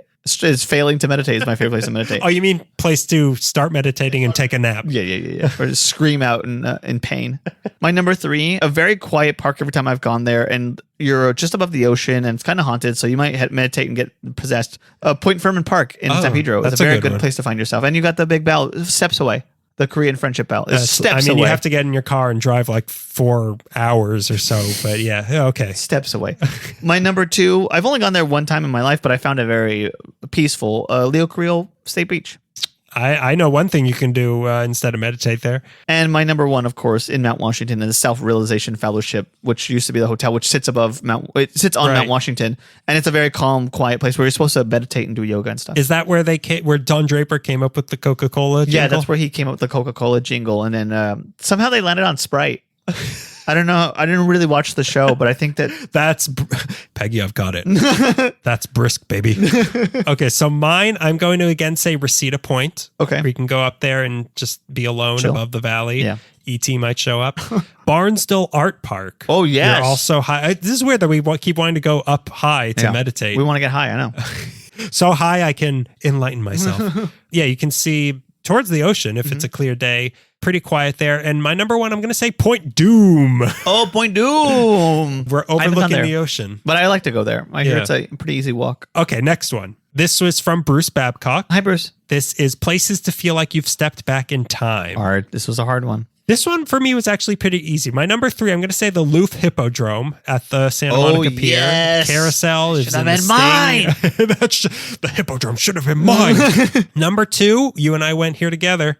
Fountain Coffee Room in the Beverly Hills Hotel. God, that also should have been mine. I don't think that should have been mine again. I don't think it's changed since the Mad Men days. And my number one, I'm going to say the Pantages Theater. Okay. It's really cool and old, and it's still used for what it was built for. Yes. My honorable mention for this one is the Ace Hotel. Yeah. Like the big theater. I was thinking about that too. But my official Dracula's Lair. We went in for, it was Dracula when we were peeking in. Yeah, they were showing Dracula. And it looked like a giant It was like cave. a melting castle. Yeah, it was. It's in my head as the scariest thing I've ever seen in my life. My number 3 is Sierra Madre, the little strip area. It was along Sierra Madre Boulevard. Feels like you're stepping into like a Mayberry type. Like it's just like so folksy. My number 2, obviously this is an easy one. Carroll Avenue and Angelina Heights. All the collection of Victorian homes. And if you cross your eyes, you could blur out the city skyline right behind you and the helicopters. And my number 1 for going back in time, though, super easy. Rockhaven Sanitarium is literally ambered in time. It is. And then you have a canine ferociously trying to knock down a wall to come rip your leg off. It's practice, though. It's just practice. You're not under arrest. My favorite place to go back in time is when I jump into the tar pits and I see all of the preserved saber-toothed cats. So the next one we have, this is again from Rafael Mazur. Hi. Cities to visit in LA County that are outside of the city of LA. Mm-hmm. San Pedro, Van Nuys. These are all references to stupid comments we got on our hit viral video. They weren't stupid, okay? They're just misinformed. They're dumb. They got no brains. My number 3, because it is Haddonfield to me, I picked South Pasadena as a great place to wander around. It's very, and that's another, being in another place in another time. Yeah. Number 2, Long Beach is a good little area. Long Beach. Don't tell people in Long Beach that I said Long Beach. They wanted to keep it a secret. I mean Signal Hill. Yeah, go to the oil thing. I meant Bell. This place is far. It's like the border of LA County. But I really love this place with all my heart. I really love Pomona. Pomona's, okay. I've only been to the fairgrounds. Sure. The fairgrounds is cool, but like this, the little, the arts area with the antique stores and the ice house, and it's just a cool little Another area. Place we've bombed. No, we haven't bombed there. No. We tried to bomb there once. Yeah. I would have loved to have bombed The dream to bomb in Pomona. Well, mine, Yeah. number 3, I have Pasadena, regular regular old Pasadena. Yeah. Nice, historic, a lot of things to do, modern and historic. Yes. Number 2, you're going to kick yourself, Avalon. Oh. You're literally on an island, but still in LA County. I've never gone. Really? I've never been to Catalina before. The boat's expensive. Is there a bus? They got a metro? Yeah, you take the sea bus, which is a manatee. And my number 1, my beloved, my comforting, so much fun, practical stuff to do here as well. Burbank. Oh my God. I love myself some Burbank. Burbank is a technicality. No, South Pasadena is a technicality. South Pasadena is a clerical error. Yeah, I mean, I felt weird picking Burbank of exotic Burbank. But Burbank. Yeah. It's just so nice. One of my coworkers. Burbank. It's just so nice. It's so nice. The airport. I have a coworker who is he's from a different state, but he's living in Burbank. So I'm like, how do you like Burbank? It's cool. It's normal. I was like, no, it's old. Tim Burton grew up there. There's vintage stuff, and people seem like they live in the 50s. Let me explain Halloween Town to you. Okay, so the next one. Yeah. This is from Radio Penguins on Hi, Radio Instagram. Penguins. Day trips. We did a whole episode on day trips, but we never ranked them. We did not. My first one, I'm going to say San Juan Capistrano. Yeah. It's historic, nice shops and restaurants, but it won't take up too much of your time. Mm-hmm. That's a fun place to go. It is a fun place to go, and there's enough to do down there. And they got a little farm by the little cute little. Love that farm. I love that, whatever that farm is. I love it. That slaughterhouse that we think is a farm. Number 2, I'm going to say Santa Barbara. Okay. It's always fun and nice, and it's kind of the go-to day trip. Yeah. I want to go to the beach, but not this beach. Number 1, this one has a little too much sewage. Yeah. Number 1, this is a toss-up. You could go either way. Okay. Disneyland or Knott's Berry Farm. Okay. You take your pick because they're equally great. Sure they are. Yeah, I have because Knott's is far away. Knott's Berry Farm is so much fun. This is Universal Studios syndrome to you, that you say, oh, it's cool to hate Universal and Knott's. I'm a simp for Mickey. He puts money in my pocket, okay? Every time he buys a new IP and destroys it, it's money in my pocket. My day trips. Number 3, Big Bear. It's a nice little drive if you want to go hiking. It's a little more than a day trip, though. No, it's not. It's a 2-hour drive. Is it? Yeah. It feels so scary and long because you're going up. It's scary. It's a scary You're driving drive. vertical. Can your car even go vertical? Mine can't. Number 2, I almost picked San Juan Capistrano, but I picked the next one. I picked San Clemente, which you can take the surf liner down to both of them. Okay. But San Clemente just has a beach, and it's where, they filmed a lot of Brick, I think. And Clemente Clem. The sea monster lives there. Down there, yeah. My number one, though, and I had never done this as a day trip. I always fantasize about it, but I know it could be done. Let me guess. Redwood National Forest. If you drive for 12 hours, you can get there. It's a 16-hour drive. Yeah. If you don't stop. And then you can enjoy yourself for an hour before you turn around and come back. My number one's Palm Springs. I was thinking Palm Springs, but is that a day trip? Sure. Okay. It's 3 hours, and then you go. It's a long day trip. It's the full day. I'm right by your side because I was thinking that Palm Springs when we went there, that was a lot of fun. Then the dinosaurs and Cabazon, the date shakes, Greg. I almost ate a bunch of lotion. A story we've told many times before. You'll have to go through the back catalog to hear about me eating the lotion. Almost eating the lotion, allegedly. When we were there, because we were coming back from Arizona from doing comedy, and we stopped. Oh, another place we bombed. Oh, yeah, another. Jeez. It's almost like we never done good. We stopped in Palm Springs, and I remember having the feeling like we could do anything. This place has a long history of no girlfriends being around. We could do anything. This is where all the eligible straight bachelors of Hollywood would come. Roommate city. Palm Springs is it. If you can swing it in one day. If you can swing it. I can make it happen. We can swing a lot of things down in Palm Springs. Okay, so we're moving into our next category. This one is called Do or Do Not. There is no try. Try meaning 3 because we're ranking. That's funny. This is things. It's a written joke. This is things to do. Well, the transcript will be online. Trinity. This is things to do. Okay. So the first one we have is again from Dr. Shiloh, the LA Not So Confidential podcast. Music venues. Okay. This is one of those things that made me realize I don't think I listen to music. No, I go listen to music. Oh, yeah. I was going to accuse you the other day of having not heard a music song in over a year. I know that you're so dedicated as a completist to finishing all the podcasts. I've got such a big backlog of... look, Conan is just getting off of Zoom. I'm catching up. Oh, my God. I've only seen music performed here one time. I've only gone here 3 times. It's a place I want to go more often if it wasn't so expensive. But when I was watching live music at this place, I was thinking I am in the exact right place I want to be in my life. Largo. Okay. Largo's mostly a comedy theater, but they have musicians there. Will come and accompany comedians for stuff. And it's just a great space. And I really love nice Largo. Theater. Yeah, it's a nice theater. See, there's places I've been to see things that also do music, but I haven't seen music at these places, so I couldn't pick it. Yeah, like Paladinos. Another place we like. Let's go through a lot of places we bombed that also do music. That should have been that could have been a top 400. Yeah, top 400 places that you've bombed that also do music. Number 2 is in downtown. I've only gone once. I went to go see the Growlers, but it was like had no idea this place was even here. The Belasco Theater. I don't even know what that is. It's near the Mayan Theater, which you probably also don't know. But Belasco is like a great old LA, spooky place that's closer to the industrial side of downtown. Okay. And my number 1 place to see music, of course, is a Hollywood Bowl. It's got to be. It better be. It better be. It was a contender with what's the one in Burbank? The Starlight Bowl. Starlight. It was a contender because Starlight is. The reason that I like to go to minor league games is because I hate the frustration of going to Dodger Stadium. It's the equivalent of I love Starlight Bowl because it's all of easier the things. It's all the things I love about Hollywood Bowl without the stress of being at the Hollywood Bowl. And it's all they have Ticket to Ride. They have got all the cover. I've only been to a Halloween maze there, so I couldn't pick that. My honorable mention though is the musical of the Screaming Children. The cacophony of the Screaming Children of the Night. What music they make. My honorable mention, I haven't been there in a very long time, but I used to love going to this place, was the Palladium, Hollywood Palladium. I haven't been there either. Wow, there's a lot of places I haven't been. That's a great I don't place. see a lot of live music, I guess. Yeah. Well, here's my 3. Number 3, I picked the Disney Concert Hall. That's a place I've only been once, but I remember it being really nice, but the chairs being very uncomfortable. Yeah, and I think it suffers from Staples Center syndrome where the seats are. I remember them kind of steep. Like, am I going to fall down for looking too hard? Yeah. Well, and then I heard music and I made this orgasmic exclamation. That was me. Number 2, I'm going to say the Dorothy Chandler Pavilion, where I go see the Christmas show every year. It's classy, elegant, and historic. A really nice place.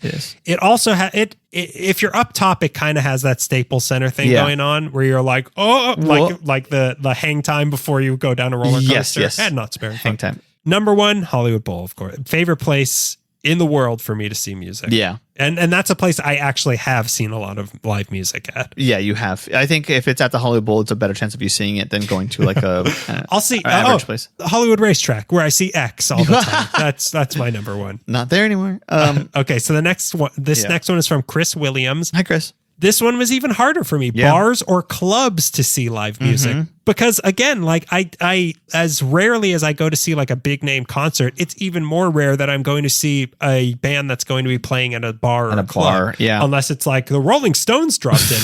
Yeah. But I'm going to say I've only been to this place once. Alex's Bar in Long Beach. That's where I saw the Sloppy Boys, and I know that Fart Barf was there once, but that was a pretty good place to see. Number 2, it's called Vibrato Grill. It's just off of Mulholland Drive above Studio City. It's like a restaurant, but it has like this nice, it's like a jazz place. Okay. It's like a pretty classy place to see jazz and get food. And apparently it's owned by Herb Alpert. Oh, wow. Number 1, this is kind of a stretch, but I'm going to say the Old Town Music Hall to see the Mighty Wurlitzer live. Yeah, that's a good, I accept. Even though it says bar or club, but it's a club for movies. It's a speakeasy for movies. When you bring your alcohol to drink under the seats, it's a bar. This place is another place I've mostly seen comedy at, but I've seen a couple bands there before it got taken over by comedians. The Virgil, right there on Virgil and Santa Monica. Another place we've bombed. Yep. No, we tried to. We tried to bomb there and we couldn't. The second one is Harvard and Stone, which is on Sunset Boulevard. It's a little bar that's hard to park at, and it's a small space. But like I've seen a couple bands there, and I thought, oh, this is the kind of intimate, cool guy space. This is top 3 material. I don't know how often you'd see a band at this place, but I saw an old like a retirement home jazz band here at what I'm about to give away my favorite bar in all of LA right now. Casey's Tavern in Canoga Park. Okay, that's the one that no swearing is allowed. No swearing, no hats. There's a bookcase and a pool table. Unless it's a Trump hat. Unless it's Make America Great Again. But we saw an old folks band there, and it was a jazz band. That's pretty cool. This is me too. They were playing the Cialis song. They're playing the Life Alert song. Yeah. Help, I've fallen and I can't get up. That was a hard one for me. Yeah, because I know it must have been. I mean, after I heard the Cialis song, it was a hard one for me. If I see the words bar in it, I'm like, he doesn't know. There's no way that he knows. Like ice cream? Bar, ice cream? Okay, so the next one. Yeah. This is from, again, Chriselle Jeffrey. Hikes. Take a. This is another thing that almost as... You're maybe more likely to see me in a bar than you are seeing me on a hike. If you see Daniel hiking, he's lost. Help him get home. If you see him on a trail. Help, he's fallen and he can't get up. He's fallen on a trail and he can't get out. His science experiment has gone wrong and he's fallen on the trail. A place that I probably hiked the most in my life when me and Ed and Jess used to hike every Sunday, starting at the merry-go-round at Griffith Park and walking all the way to the top, sometimes daring ourselves to go to Griffith Park. Some hikes were 2 hours, some were like 6 hours, but it is beautiful. You get really some of the best views of the valley, or at least like Burbank leading into the valley. P22 hunting trail. Yeah, and it's just a great walking space, and you see a lot of people who are playing Katy Perry way too loud. You're like, I don't want to hear Katy Perry, I'm in nature. Number 2 in, I guess it's like Sierra Madre, Pasadena, but Eaton Canyon, named after Fred Eaton. You're all about Sierra Madre. I'm a rich guy. I say you Sierra Madre, you eat it Madre. Eaton Canyon is the famous one. Eaton Canyon. You Sierra Madre, you Eaton Canyon. Eaton Canyon. Is there a stop Eaton Canyon?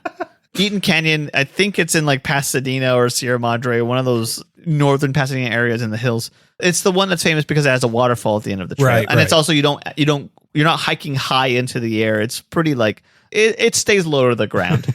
But number 1's always going to be Elysian Park because that's my boyhood trails. Right. I was a little jungle boy, and I know like every little side trail, every little thing. I know every part of Elysian Park. You can hike straight into the parking lot of Dodger Stadium. So mine, again, this is a big caveat. I rarely go. I'm going to say Will Rogers State Historic Park because it wasn't very hard. And Will Rogers' old houses, and there's some horses there. Yeah. If there's horses, I'm in. This one is a hidden gem, O'Melveny Park in Granada Hills, the one way up on the north, when it's actually been raining, though. Oh, right. Because it gets really lush and nice, a lot of green grass. It's like the Shire. And supposedly, if you get to the top, you can see the ocean. Oh, wow. Okay. And my number one, I'm going to say Fryman Canyon, because it's not that intensive. It's not very long. Yeah. You get some good views. You get to pass by the tree people. There's food nearby. And I'm not far from it, so I can go home quickly. Yeah, that is pretty nice. It's weird. It's like they're all convenient. It's very strange. It's almost like you hate hiking. Yeah. Yeah, that's it. Yeah, that's it. So the next three categories we have are all from Writing on the Walls _LA. So thank you, Writing on the Walls. For the first one, we have festivals. Okay.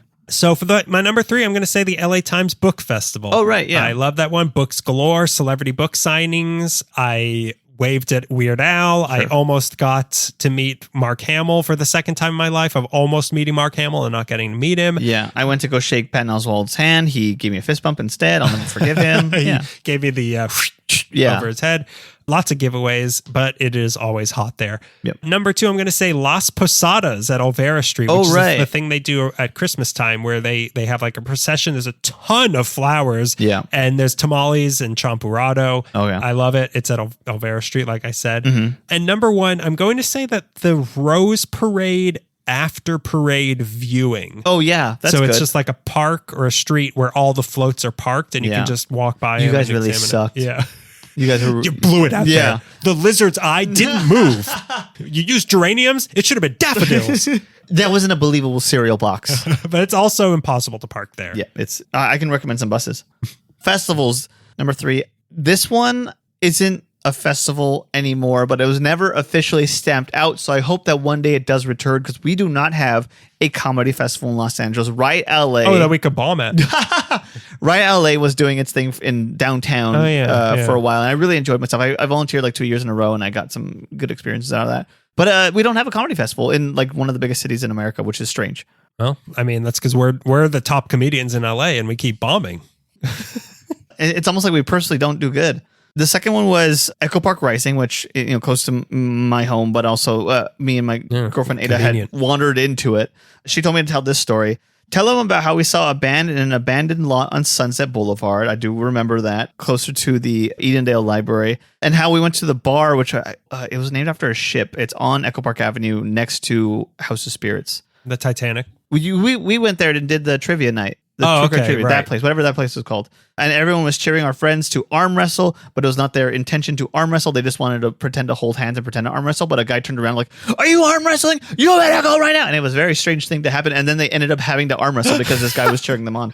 And then, we also saw Shannon Shaw, Shannon and the Clams, perform above the Glendale Sunset Bridge. And it was great because she's one of my favorite performers. And yeah, it's a good festival. But my number one, of course, is the Turner Classic Movies, TCM, American Cinematheque stuff. Oh, that is a good one. And starting in August, on the 1st, next Friday, August 4th, Noir City is coming to the Arrow. And I'll be there. See you there. Eddie Moeller introduction. I am really upset I didn't pick that. That is a good festival. Yeah. Because I was thinking, like, where are the floats? Where's the Humphrey Bogart and float? then nothing to eat here? I haven't eaten for an hour. I'm starved. Okay, so the next one is date spots. Okay. Where we take our mistresses. Our gumas. Me, I'm a romantic. Everything's a date spot. Wherever I go, a date spot grows. The library.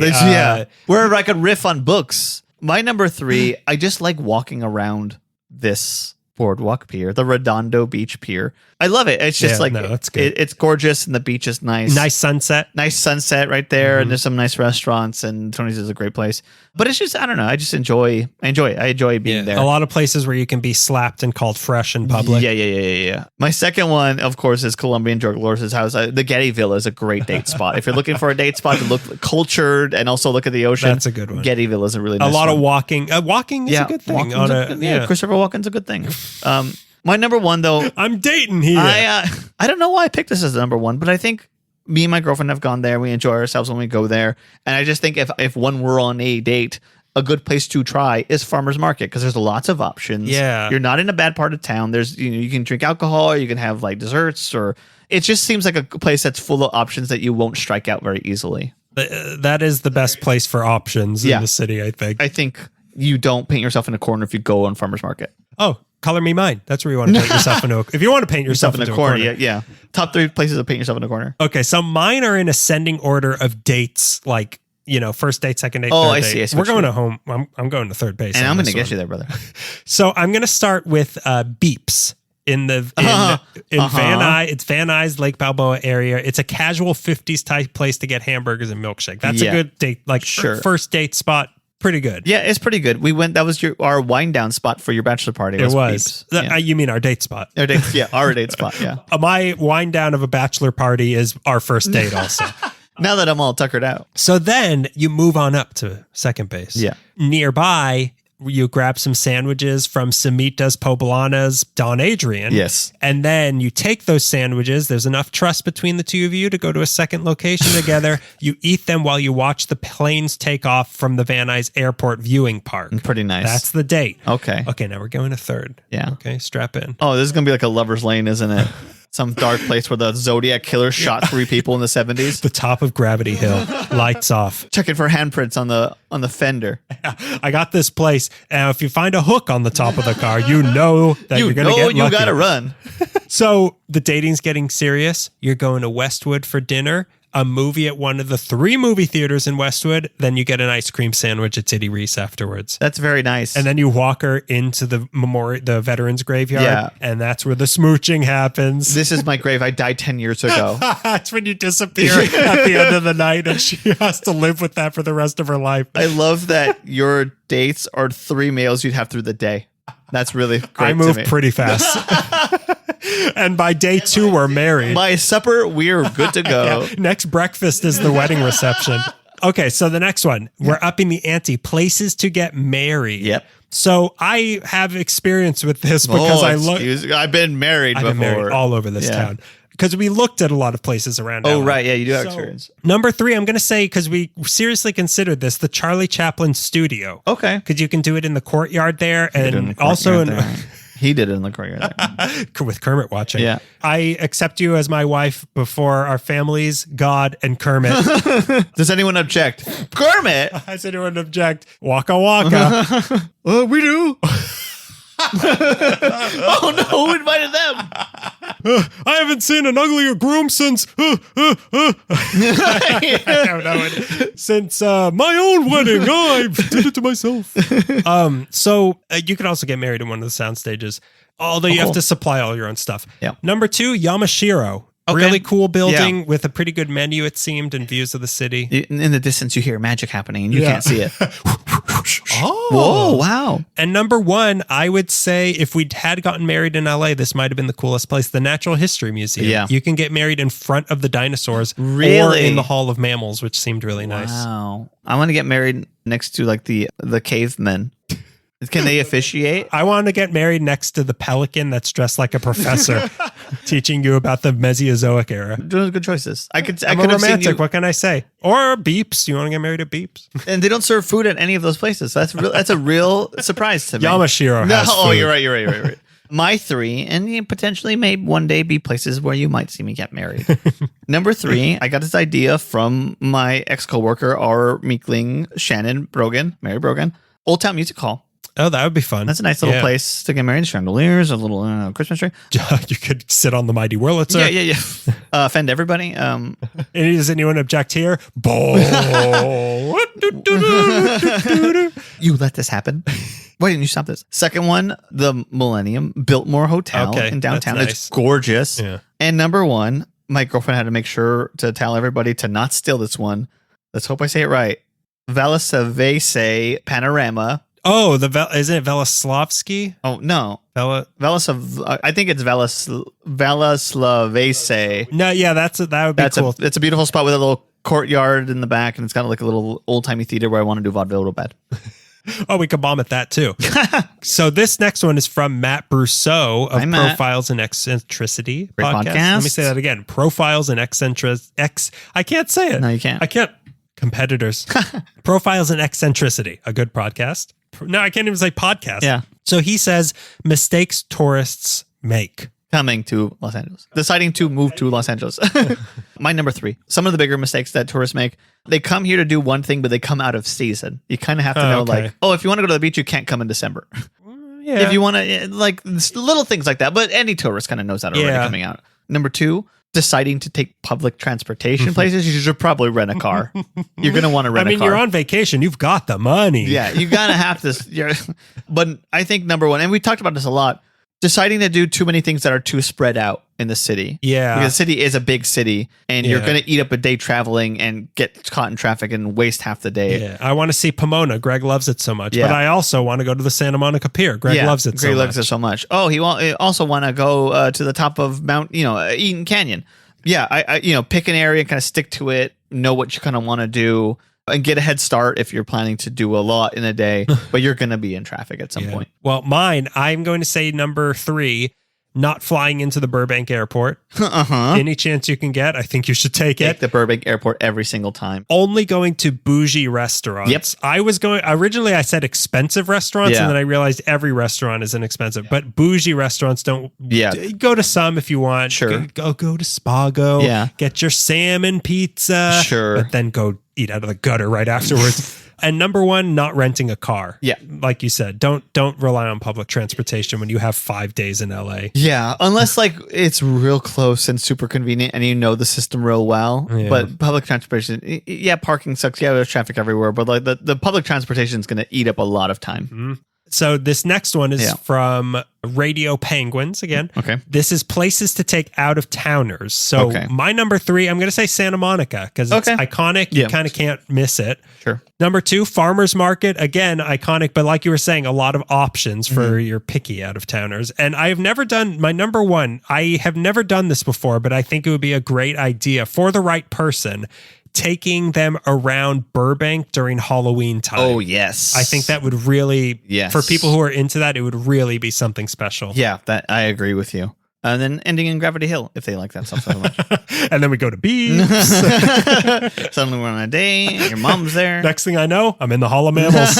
And you and me, baby, we ain't nothing but what's in this hall. We ain't nothing but cavemen. Okay, my number 3, and this was a hard list to make.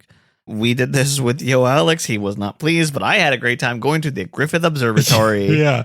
He was only not pleased because he got in an argument with some Russian people. Yeah, they should have known that he spoke Russian.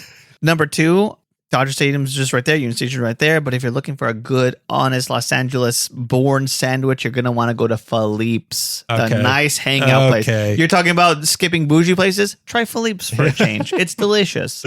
There's sawdust on the floor. It's homey.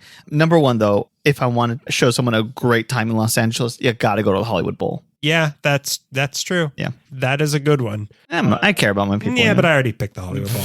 So now we're moving on to our next category. This one is called Women Be Topping. Top 3. This is the shopping category. Okay. So the first one is from, again, Radio Penguins. Thank you. Stores for LA-specific gifts. This one pretty much created by my girlfriend, Ada, because I blanked on this one. So this is an Ada list, but she's an LA local and she knows what she's talking about. Alvera Street gift shops have a lot of LA centered gifts that you could find. A lot of Alvera Street, a lot of Union Station, some people's postcards come from Alvera Street. There's just a lot of cool LA things, old LA, new, or, random gifts.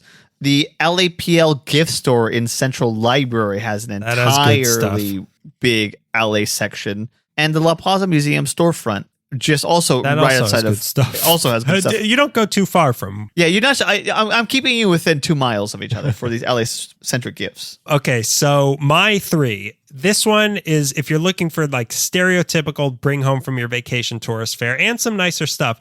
La La Land on Hollywood Boulevard. I have not been. Oh, it's one of those. God, it's one of those random gift shops. Yeah, like Oscar for best tourist. Yeah. This is like the mecca of those. Number 2, Bob Baker Marionette Theater gift shop. Unique things from a unique place. Number 1, the Hollywood Bowl gift shop has really nice and original, explicitly LA things. Yeah. Elegant. Top class. Top shelf. So the next category is from Tracy Monahan. Hi, Tracy. Swap meets. This one was also a little tricky for me because there's one big one that I have never been to, which is the Rose Bowl flea market, which apparently is the best, but I've never been there. Mm-hmm. My number 3, the Topanga Vintage Market in the parking lot of Pierce on the 4th Sunday of the month. I've always wanted to go to that. There's a lot of antique stuff, also original art. Mm-hmm. Number 2, a new love of mine, the Valley Indoor Swap Meet in Panorama City. I waxed poetic about it a few weeks ago, but the highlights, food, Mexican candy stores, and a leather store. Your young cowboy was coming out. And my date night. And number one, I'm going to say the Melrose Trading Post, which is at Isn't it? It's Fairfax, yeah. Is it Fairfax and Melrose, it's yeah. Fairfax High like School, the parking lot of Fairfax High School. It's a good mix of like vintage stuff, antiques, and cool new stuff. Yeah, those are my... That's my number 3, actually, was the Melrose Trading Post. Overlapping into each look other. At that. My number 2 was a really great swap meet that we went to maybe like in January. But the Santa Monica Airport swap meet was a very nice one. Lots of great vintage stuff there. Way out of my price range, but it was nice. They're all airplanes. Yeah, I could buy one. It's the price of a Disneyland ticket. And of course, the Rose Bowl swap meet is the most famous. I hear it's great. It's exhausting, but I've only gone like once, but I do like it a lot. Well, I buy new things. Okay, so this next one is from Wendy in the Netherlands. This is our Netherlands listener. Oh, hi. More than just a nickname. She's from the Netherlands. She could back it up. So she said tiniest thrift shops, and I'm going to use tiny as a relative term here because I couldn't think of like, what's the smallest thrift shop? Yeah. Wow, Wendy from the Netherlands. I understand that Goodwill is a chain store, but there is one specific Goodwill in Eagle Rock on Colorado near the 2 freeway entrance that is particularly good and quite small. Okay. And I found many good slacks there and my Blu-ray player and its own remote all found. And a coffee carafe and cups with lead in them. 8 copies of Hollywood Land. Number 2 is a little store in, I think it's Atwater or Silver Lake called the Left Bank that has a lot of good vintage sort of thrift stuff that I really enjoy. But my number 1 pick for a somewhat relatively small thrift shop is St. Vincent's or St. Vincent de Paul in Lincoln Heights. A little tucked away. Every time I took my grandma, she would tell me that she threw rocks at trains that were carrying soldiers of World War II. But it's one of my favorite places to buy furniture. Your grandma was Joseph Goebbels. It's a heavy accusation. I can't deny it. The rumors have been circulating. So my number 3, Melissa, this is mine from Melissa. Okay. She urged me to add this place, and it's called Return Style in Torrance. Oh, okay. But my number 2, I'm going to say Play Clothes in Burbank, which is a lot of cool old clothes. Best part, a cat lives in there. You get to play with the cat. Tiger Lily. Yeah, Tiger Lily. Oh, yeah. I love that cat. Oh, I know Tiger. I know Tiger Lily. Top 3 thrift store cats. There's also another thrift store in Burbank where a dog lives. Oh. They don't get along. And my number 1, also in Burbank, Countryman, lend me your ears. Also in Burbank, It's a Wrap. Oh, that's the place that sells leftover clothes from movies and TV shows. Yeah. Pretty nice stuff, but what a cool backstory to your It's clothing. a great place. And I found my favorite jacket that I've ever had. I found at that store. It was Fonzie's jacket. It was actually Fonzie's jacket. Hey. Sale. Okay, so this next one is from, again, Writing on the Walls _LA, small businesses. This one was like definitive for me. Oh, yeah. Number 3, I'm going to say the Iliad Bookshop. Oh, North Hollywood, great used bookstore. Cats live in there. Yeah. Number 2, the Psychic Eye in Sherman Oaks. Yes. Really fun occult stuff in there. Number 1, hands down, Halloween Town in Burbank. Oh, year-round Halloween store. I Love it. forgot about Halloween Town. Gosh darn it. Small businesses.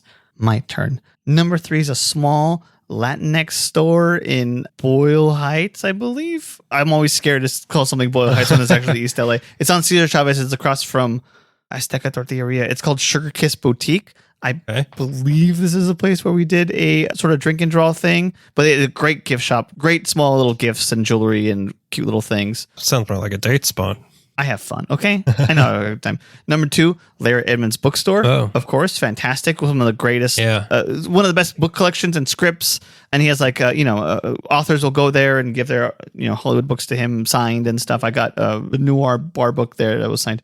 Number 1 though. And you have to keep an eye on this place because it's going to be moving from its historic spot and it's devastating. So you got to help them out. Videotech in South Pasadena, soon to be Videotech of Highland Park. Okay. Oh, everything moving to all of the video stores are moving to Highland Park. I know, it's very upsetting. It's a sanctuary city for for video rental. For videos. Yeah. Well, it's time to move into the next category here. It is. This one is called the Entertainment Listicle of the World. Oh my God. This is movies, TV, music, and media in general. Why was this one so hard? This one was really hard. So this one is from Indy Nichols on Instagram. Hi. Movies that encapsulate LA. Okay. This was really hard. Yeah, because the experiences are too wide for one film to do all the work. Yeah. But I'm going to try. Or at least like a movie that can't take place anywhere else. Yeah. But here. A new movie, so you can hate me if you want to. But I feel... Oppenheimer. Have you seen it? For number 3, I picked Inherent Vice. Okay. No, that's... I was kind of thinking you were going to pick that. I think that's fair. It's one of those, Raymond Chandler didn't write it, but it's his theory of like the high and low. What makes LA special in LA or noir crime stuff is that a figure in the middle will have to go to the lowest person and the highest person because we have both those people within proximity of each other. It's very beachy, but he also goes to the Parker Center downtown before it was destroyed. And it just feels like 70s LA in transition. Old LA and new LA sort of meeting. Long Goodbye is good at that, but I prefer Inherent Vice for some reason because it's a better soundtrack. It's newer. It's newer. Number 2, I always pick this. People always get mad at me, but there's something about driving around in a marijuana van, but up in smoke. Something about Up in Smoke. Starting in East LA and then driving to the beach, and that's how we meet each other. And they just drive around 70s LA together. Reefer junkie. Reefer junkies. This is what you are. I think my connection... Maybe we should have done the top 3 dispensaries. Maybe we should have. Where did Cheech and Chong go? But I think that it's tied to, what is it, like mid-70s movie? I was born in 84, like 10 years later. But I feel like when I watch Up in Smoke, that's the LA I remember seeing as a little kid. Cars made of marijuana, smoke as far as the eye can see. My number 1, though, a movie that can't take place anywhere else at the exact time that needed to be made was Boys in the Hood. Okay. Encapsulates a certain aspect of LA. Yes, I agree. Yeah. For reasons you're about to hear. Oh, geez. Okay. My number 3, my 3 are, I'm kind of did sort of like all 3 need to be taken as one as like a broad encapsulation of all different aspects of LA. My number 3 is Boys in the Hood. Oh, okay. Also, the reasons you said, but also a feeling of summer, a good summer feeling. A good sweaty summer movie. Yeah. Number 2, I had to pick Chinatown. Yeah. You kind of can't deny the history of that. Yeah, it has LA history, even though it's somewhat fictionalized, but it does have like an aspect of LA history. No, it's entirely accurate. They cut that guy's nose. It's entirely accurate. There's a statue. Number 1, I have to say The Big Lebowski. Yeah, for the same reason of Inherent Vice, probably. Exactly. And it also is kind of what like summer in the suburbs feels like. Like his whole thing is what summer in the suburbs is like. Yeah. And I should know. I'm a summer suburb boy. Yeah, and I wear a robe. My only form of identification is a Ralph's card. And I drink a lot of milk. From the carton. Okay, so next category, this one is from Suzanne Truelove. This one is a little different. Movies filmed entirely in LA, which I think is different from encapsulating LA. Because I'll give you mine just so people know what I mean, including you. Now, number 3, Halloween, filmed entirely in LA. It doesn't encapsulate LA. But it's all South Pasadena and a little bit of Hollywood. Right. Number 3 is also for me Halloween. Interesting. My number 2, E.T. Okay. My number 1, Back to the Future. Oh, right. Little Valley Boy picks the Valley Boy movies. Let's look at that. Yeah. My number 2. My favorite Valley Boy is Mike Myers. Wait, Mike Myers? Michael Myers. Michael Myers. You should try watching the film. It's pretty good. Make me, baby. Does my movie make you scared, baby? There were plenty of horny people in Halloween. Let's not forget. Number 2 for me is Pulp Fiction, filmed entirely in LA. And it also feels like LA. Like there's something like it could easily been on the previous list. Yeah, this one double. There wasn't enough rich people though. Bruce Willis got kind of rich. Yeah, it's lots of places that I was familiar with and places that I wasn't, but everywhere, especially like them ending the movie in dorky summer shirts and shorts. It's something at fake pants. And fake pants is particularly funny to me. But it feels like LA. And number 1 for me is Chinatown, filmed entirely in LA. Yeah, you're double dipping on these ones. Yeah, a little bit. I ought to cut your nose for that. You picked Chinatown. I picked Chinatown for the one that encapsulates LA. And I picked Chinatown for the... You got encapsulation in my filmed in... You got Roman Polanski in my list. Top 3 directors who are perverts. Who can never come back to this country. Okay, so the next one from _Bridget_P on Instagram. This was hard. This was really hard. This is documentaries about / centered in LA. Mm-hmm. This was really hard. Not only picking 3, but putting them in an order. My number 3 is OJ Made in America. I knew you were going to pick this. Episode number 2 is about LAPD and all the atrocities they committed against the African American community. And then everything happens with OJ is also like a great encapsulation of everything you need to know about Los Angeles. Number 2 for me, LA Plays Itself. It's a fantastic LA documentary about filming here and what movies are compared to what living here is like, which I think is great. My number 1 makes me happy to have been born in Southern California is Dogtown and the Z-Boys. Yeah, I knew it. I knew it. Such I knew a it. cool documentary that I could surf too, but you can't. You're just a dog boy. My honorable mention, of course, is the Unheard Music, the X documentary, but it's not really about LA, but they're from... I'm surprised you didn't pick, what is it? The Decline of Western Civilization? Yeah, that's right. Nah, I don't really like it that much. Well, so I realized from this one made me realize I've seen so few of these documentaries about LA, but I really had a hard time picking this one as number 3, but I'm going to say Echo in the Canyon, which was about the Laurel Canyon music scene in the 60s and 70s. Number 2, Los Angeles Plays Itself, just like you, but the documentary every single person we've ever met has told us to watch, and it lives up. My number 1 is a little bit of a stretch, but I'm going to pick the entire collected works of Huell Hauser. I almost did the same thing. There was one that I couldn't. It would have been my number 1, but I can't figure out what it was called. It was like the way things Huell were. Hauser at the avocado farm. Have you heard of California's Gold? No. Now that's an avocado eating dog. That is a perfect documentation of Los Angeles with the man with the most enthusiasm I've ever seen, and it's great. There was a documentary series called, I think it's called like The Way Things Were or What Used to Be, something like that. But it was just like, oh, I think I know what you're talking about. I tried looking for it and I can't find it, but it was just old shots of LA being like, the Pan Pacific Auditorium used to be here. I'm doing Huell Hauser, and now it's a park. And I don't know what that was called, but that would have been my number 1, but I can't figure out what it was called. The theme song to All in the Family. Okay, so this next one again from Wendy in the Netherlands with an assist from Edwin Arzetta. Oh. LA places from movies / TV scenes / books. So for me, my number 3, again, is the Hightower neighborhood from the Elliot Gould Long Goodbye. Yeah. Number 2, the stretch of White Oak from E.T. Number 1, the Bradbury Building. Yes. That's a really good choice, actually. Yeah, like a must-stop place every time I'm over there. Smell that subway.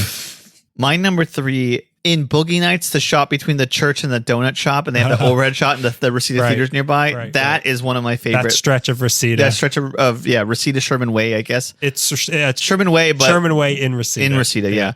That is one of my favorite shots of anything in LA ever. Number 2, you like porn. I like pornography is pretty cool. I don't know if you've heard it before. I know you have. I've got a third date for you.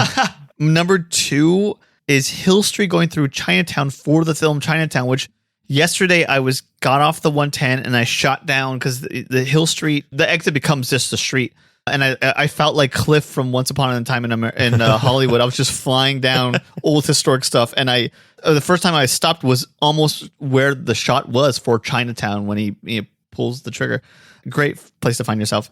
But my number 1 place, of course, I'm going to come back to this place, is Carroll Avenue, the house on the corner of Carroll and Douglas. The one that was in the Thriller music video, because you love Thriller. Still. Even more now. More than ever. More than ever. So this next one is from Bruce Babcock again. Movie studio lots. I think I might know what you are going to pick. Nah, well, I have a little history. I'm something of a scab. Number 3 for me is Universal Studios. Oh, now you love Universal Studios. As a studio, yes, it's perfect. In particular, Minion Land. In particular, wherever the Transformers live, that's where I like the most. Number 2 is Warner Brothers lot, which you've been to watch Conan before. You see a little gazebo. Right. It feels like a working movie set. Like a working old movie set. But my favorite old movie set, well, not movie set, but studio lot, of course, is Sony, formerly MGM, and Columbia Pictures. Company, man. Fallberg Building is gorgeous. It's old, historic. That Gable Building, the Myrna Loy Building, Robert Young. They're all just old buildings, and I love them. They're all named after actors, and I have to go there soon. I gotta left some stuff there. My number 3, I'm going to pick CBS Radford. Ooh, good choice. Smaller one, ton of stuff filmed there. They had an open house for a while. Yeah, Mary Tyler Moore. They had an open house there for a while that I went to once, and you get to walk around. I saw a lot of really cool things. So I get Hollywood. Oh, I'm a shaker. I'm a real Nepo baby now because of that. Nepo baby. So number 2, I'm going to pick Warner Brothers. Sure. They have a more intimate tour than you'll get at the amusement park of Universal. Oh, boy. Tons of stuff and the best amusement park in town. How dare you? Okay, so this next one is straight up from Edwin Arzetta. Hi, Edwin. It was nice Barberheimering with you. It was nice barbecuing. He barbecued the desert in New Mexico and then some. So he suggests places to watch movies new or old. Okay. So I go first. Yeah. Burbank 8, Burbank 6, Burbank 16. Jesus. No, I kid. Countrymen, lend me your ears. At 2, funny. So number 3, I'm going to say the Aero Theater in Santa Monica. Wonderful. I would have put the Egyptian top of this list, but that is no more. And I haven't been to the Los Feliz one since they switched. Oh my God, Cinerama Dome. If I could pick. Cinerama Dome. God, if I could pick. Number 2, I'm going to say Chinese Theater, which shows classics occasionally for your Turner Classic Movie Film Festival, but it's also a pretty good modern theater and really nice inside and the history, of course. Number 1, I think the best theater in the city is the theater at the Academy Museum. Oh, which, right. Very well may be the nicest theater in the whole city. I have not been there. We will. If we get free tickets, we'll go. There's a stipulation. Number 3 on my list, I've been going there a lot recently, and I've been going there since high school, but more now, and I appreciate it more. Los Feliz 3 on Vermont and Franklin, right there, right next to the Skylight Books. Number 2, I don't know, Grumman's Chinese Theater. Yeah. The first movie I saw there was 89 Batman, and what a revelation that was. I used to drive an 89 Batman. Broke down a lot, but it was pretty good. And number 1, the best game in town, Old Town Music Hall. No theater like it in town. Most comfortable seats. Can't beat it. If you are like Albert Fish and like to stick needles in your butt, you might like the seats. You might be an Old Town Music Theater person, patron. Yeah.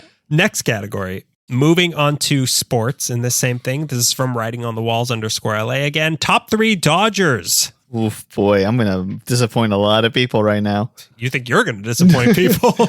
Number 3 on my list, of course, boyhood hero, Mike Piazza, catcher of the Dodgers in the 90s. Great facial hair from what I remember. Number 2, people are going to get mad that this guy's number 2. And number 2. Number 2, cultural hero, Fernando Valenzuela. And number 1, of course, is the professor, Sandy Koufax. Oh, okay. One of the greatest Dodgers ever lived. Well, my number 3, Mike Piazza. My number 2, Mike Piazza. My number 1, Mike Piazza. God, I don't know any Dodgers. What do I know? Jackie Robinson, Pee Wee Reese, Oral Hershiser, the Ebbets Field. Okay, so this next one, moving on to TV, courtesy of Carl Tart. Hi, Carl. Local commercials growing up. Oh boy. So we did an episode on this too. My number 3, I'm going to say the Leeds mattress. I'm Neil with the deal. I can't be beat. There's something weirdly relaxing and suburban about those. Yeah. Even for a commercial with a high-pitched nasally voice, you're still like, this is Hi, nice. I'm mattresses. Hi. Come get my mattresses. I can't be beat. Have your 5th date here. Have your wedding night here. I can't be beat. So just like your children, I can't be beat. Keep that in mind, because I'm also a OBGYN. I'll deliver them. I can't be beat. So number 2, I'm going to say the old commercials they used to do for the Bear Pit. Right. In particular, we watched those for 818. Yeah, 818 Heartbreak. There was one with a guy with like an old Southern accent describing the menu. We've got beans. We can't be beat. And they just we can't be beans. We can't eat beef. And they just showed the food and these fake bear hands throwing logs into the fire. Cute. Also very relaxing. But number 1, of course, Michael's Furniture. The store. I can't be beat. The store with less overhead. Your neighbors can't be beat. They're cops. They can't be beat. I'm now Mickey Mouse. Come on down to my mattress store. I can't be beat. My neighbor's Achilles. He can't be beat. Except for his one part of it. Oh my God. Okay. Local commercials. Number 3. Stuck in my head forever. I haven't heard this one in maybe 20 years, but I'll never forget. 82. That's who. Okay. That's a good one. Who knows what evil looks in the hearts of men? 82. I can't be Can't be beat. Number 2, of course, the Tiger Man himself, the original Tiger King, Cal Worthington. I would have picked Cal Worthington, but I never saw those commercials growing up. I think I missed them. No, I'm old. Oh, geez, no. And number 1, of course, punk hero, Crazy Gideon. Crazy Gideon. Again, I didn't see those growing up either. Yeah, you weren't watching late night TV. Greg, he can't be beat. He can't be beat. Okay, so this next one, moving on to music, again from Writing on the Walls _ LA, the superstar yet again. Yeah. Songs about / that take place in LA. This one I feel pretty good about. Yeah? Yeah. You go first. Yeah, where do you got Randy Newman on your list? 1 or what? Just one spot. I have Mike Piazza 3 times. And I'll do it again. I can't be beat, Greg. I'm literally telling you right now, I cannot be beat. Try and stop me. I am Legion. I can't be beat. I am Death. I am Death. I can't be beat. Number 3 for me, of course. Shot straight out Compton from NWA. It's a hardcore. It could be hardcore punk, but it's rap. But it's the same little fist being made. Number 2, this performer is not from Los Angeles. She's known for her work in New York, but she has a song called Redondo Beach. Patti Smith's Redondo Beach. It's a really cool kind of reggae. Obsessed with Redondo Beach. I am. It's kind of reggae twang for somebody who's known for kind of more rocky bluesy stuff. And number 1, of course, is Los Angeles from X. Interesting. Not even about Los Angeles. It's just about racist people they knew leaving Los Angeles. I saw them live. Yeah. I get it. My number 3, boy, do we have different music tastes, but also similar music tastes. Number 3, I'm going to say Free Fallin' by Tom Petty. Right, that's a good song. Because these songs can just take place in LA. You forget. I like Free Falling when Tom Cruise sings it in Jerry Maguire. Yeah, tons of Valley references in this song. Number 2, I Love LA by Randy Newman. Most iconic song about LA. That's actually a really good and funny song. Yeah, I love articles like, do you know it's actually satirical? Yeah, we all know it now. No. I cannot imagine. He loves the bum. Was he Tom Green? Look at that bum over there. He can't be beat. That bum can't be beat. Okay, so number 1, and this falls strictly into the songs that take place in LA, but a really great song. And on this list of mine, the best actual song, Tiny Dancer by Elton John. Right.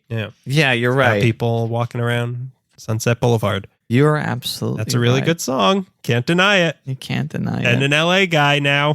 He's ours now. Yeah, he's ours now. We claim him and his tracksuits. He can't be beat.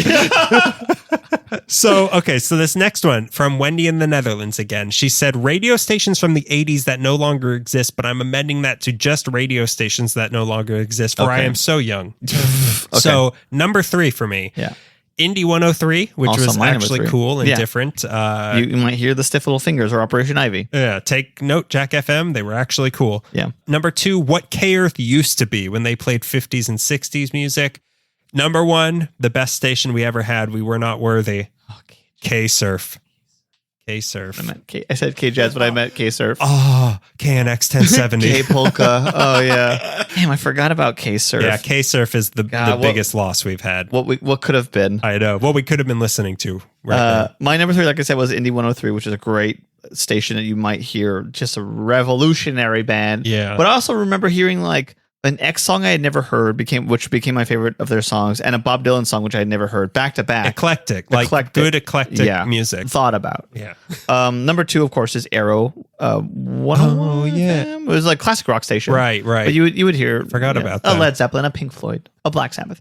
But my number 1, my biggest heartbreak in Los Angeles is K-Earth. The K-Earth of our youth. Yeah. The Charlie Tuna days. Yes. Marvin Gaye to the Ronettes to the Beach Boys to Chuck Berry. That was good stuff. Yeah. Okay. So the next one, most importantly, moving on to podcasts from Wendy in the Netherlands, podcast about LA. Is she looking for suggestions?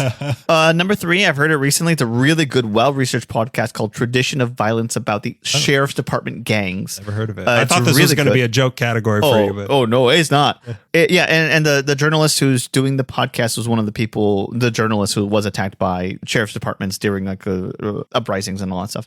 And she has a lot to say, obviously, and she does fantastic research. So if you're interested in the sheriff department's gangs, which you should be because it's scary, look into this podcast. Number 2, of course, is Hidden History of LA. Yeah. Good one? Yeah, that's a good one. I had no complaint there. Yeah. I'm worried about what you're going to say for number 1 is what I'm thinking. Oh, yeah. It's kind of a stretch. Candy is Dandy? No.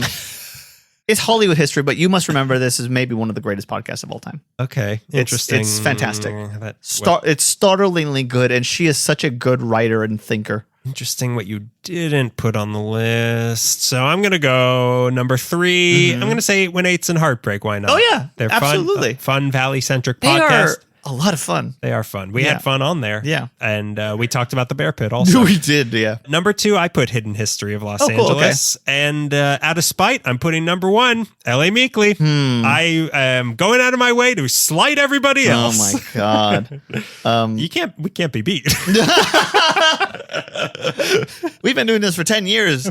We can't be beat. Clearly, we're like... I've been trying. We're the cockroach of podcasts. Okay, so this next category, a whole new category called This is a History Podcast. This is the History Junk segment. Okay. So from Radio Penguins, quick fun fact about LA. So my number 3, LA isn't a desert, it's chaparral. Chaparral, semi-arid. Number 2, the hot fudge sundae was invented in LA. Number 1, Griffith J. Griffith shot his wife in the eye because he thought she was conspiring with the Pope to poison him. Yep, it's a good thing to let out at a party.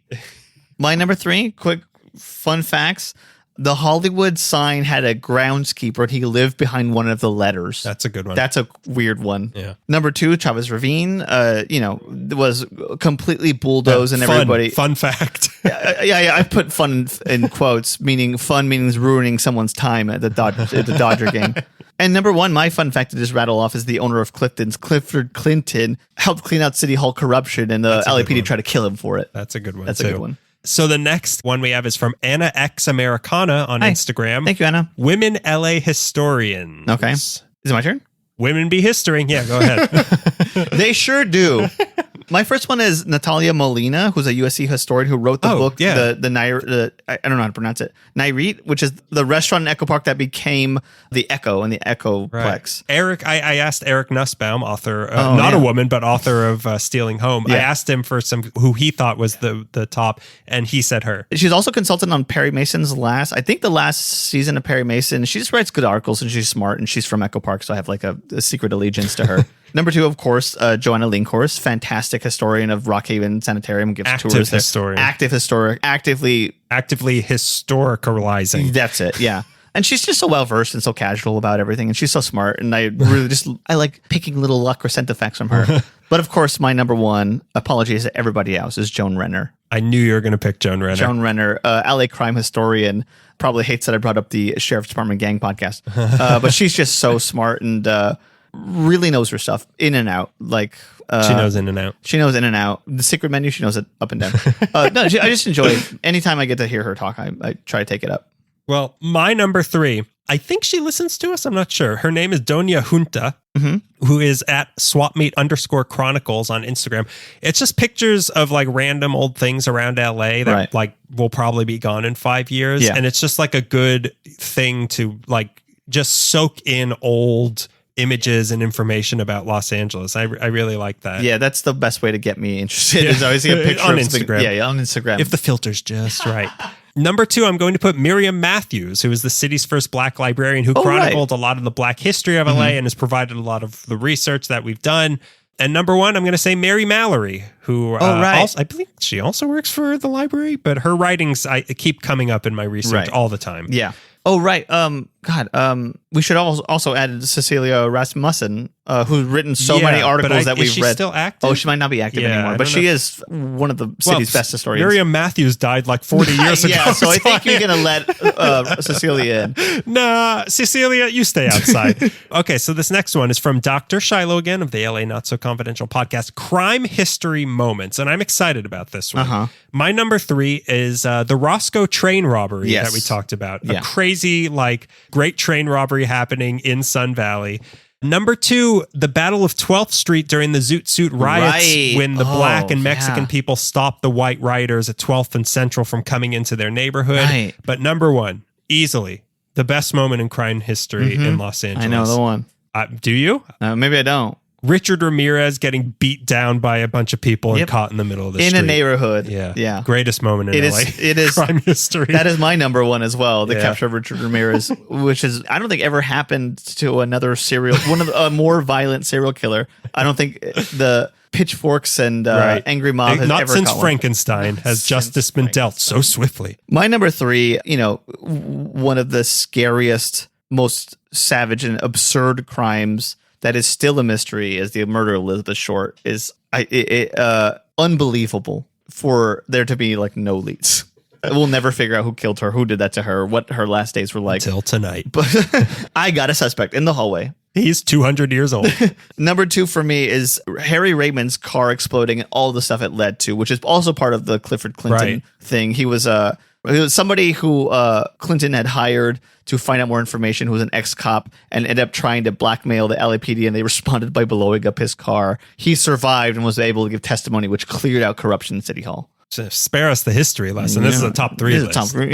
And my number 1 is Richard Ramirez, and my honorable mention, of course, is Marion Parker's murder, which is, the first time somebody pleaded insanity. But it's also just like another example of old LA crime, which is so terrifying and savage. But it's an LA crime moment. Sort of thing. I mean, my ears are very much like, and what exactly? And what a car park? Well, we're now moving into our penultimate category of things. This one is called, oh God, I think I rank too much. This is the food and drink category, which I'm very excited about. Where you reign supreme. This first one, we're starting early in the day, courtesy of Writing on the Walls _LA again. Breakfast spots. Okay. This used to be a chain of 3 that existed in Echo Park. It's since been destroyed because Echo Park is no more Echo Park. But there's one more of these restaurants. Echo Park dying. Thank you. There's one more of these restaurants in Burbank. It's called Bottagons. That's interesting that you'd pick that as a breakfast spot. I mean, as my family would go there for breakfast on Sundays, which when I think of Bottagons, I think of it as a breakfast place. One in Burbank. We got it in Burbank. We got to go to Burbank. My number 2 is Aloha Cafe, which is a Hawaiian cafe in Little Tokyo and a little. No, I'm thinking of something else. Oh well, I'm thinking of Hawaii. I might be thinking of Hawaii. I might be thinking of Gidget. It's on, I believe, 2nd Street and either Central or Alameda in a little shopping plaza. But it's a terrific Hawaiian food. And my number 1, of course, is Cindy's Diner in Eagle Rock. I don't even know what that is. Oh, brother. Wow, a great breakfast spot. We have 3 very different ones. I'm going to start mine with a honorable mention of Nat's Early Bite in Sherman Oaks. Okay. It didn't fit on this one, but I love it. My number 3 is The Kettle in Manhattan Beach. It's really good and old and it has a big basket of muffins for you, and there's a big kettle on top of the restaurant. Oh, I didn't know this place. Pan's. Number 2, perfect Googie place right by the airport. Perfect for after a red eye. They got weird hours, though. It doesn't work with my schedule. When you fly in from the big city, Boise. Portugal. Yeah, the big city of Portugal. Number 1, I'm going to say More Than Waffles in Encino, which may be the best breakfast around with a lot of options, which is why the wait is like 2 hours every single time. But it's really good. It's by the It's in that courtyard where the Lemley in Encino is. I really like that place. Okay. Next one, another from Writing on the Walls _LA, pizza. This was hard, very hard. Mommy, wants some pizza. My number 3, I'm going to say Joe's Pizza. There's a few locations around. It was opened by the brother of the guy who owns the pizza place I really like in Brooklyn, and it's very close to good New York pizza. Number 2, Prince Street Pizza, which is a direct transplant from New York and is very good. Number 1, you took me here.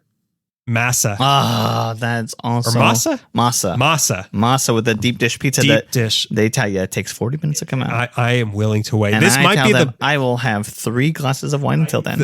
Under the bridge. Yeah. I think that this is the best pizza I've had in Los Angeles. And it's really, really good. When people say they don't like it, that's a huge red flag. Yeah. That date's over. Yeah. I'm going to eat this pizza and then go home. My number 3 is a place I had kind of recently, Triple Beam Pizza, which is a chain, but we went to the one in Highland Park. Very inventive pizza. There beans on it? What? The beans on it? Beam. Oh, Beam. Okay. Triple Beam Pizza. I like beans on my pizza. I would have rather had the beans. Like chili beans.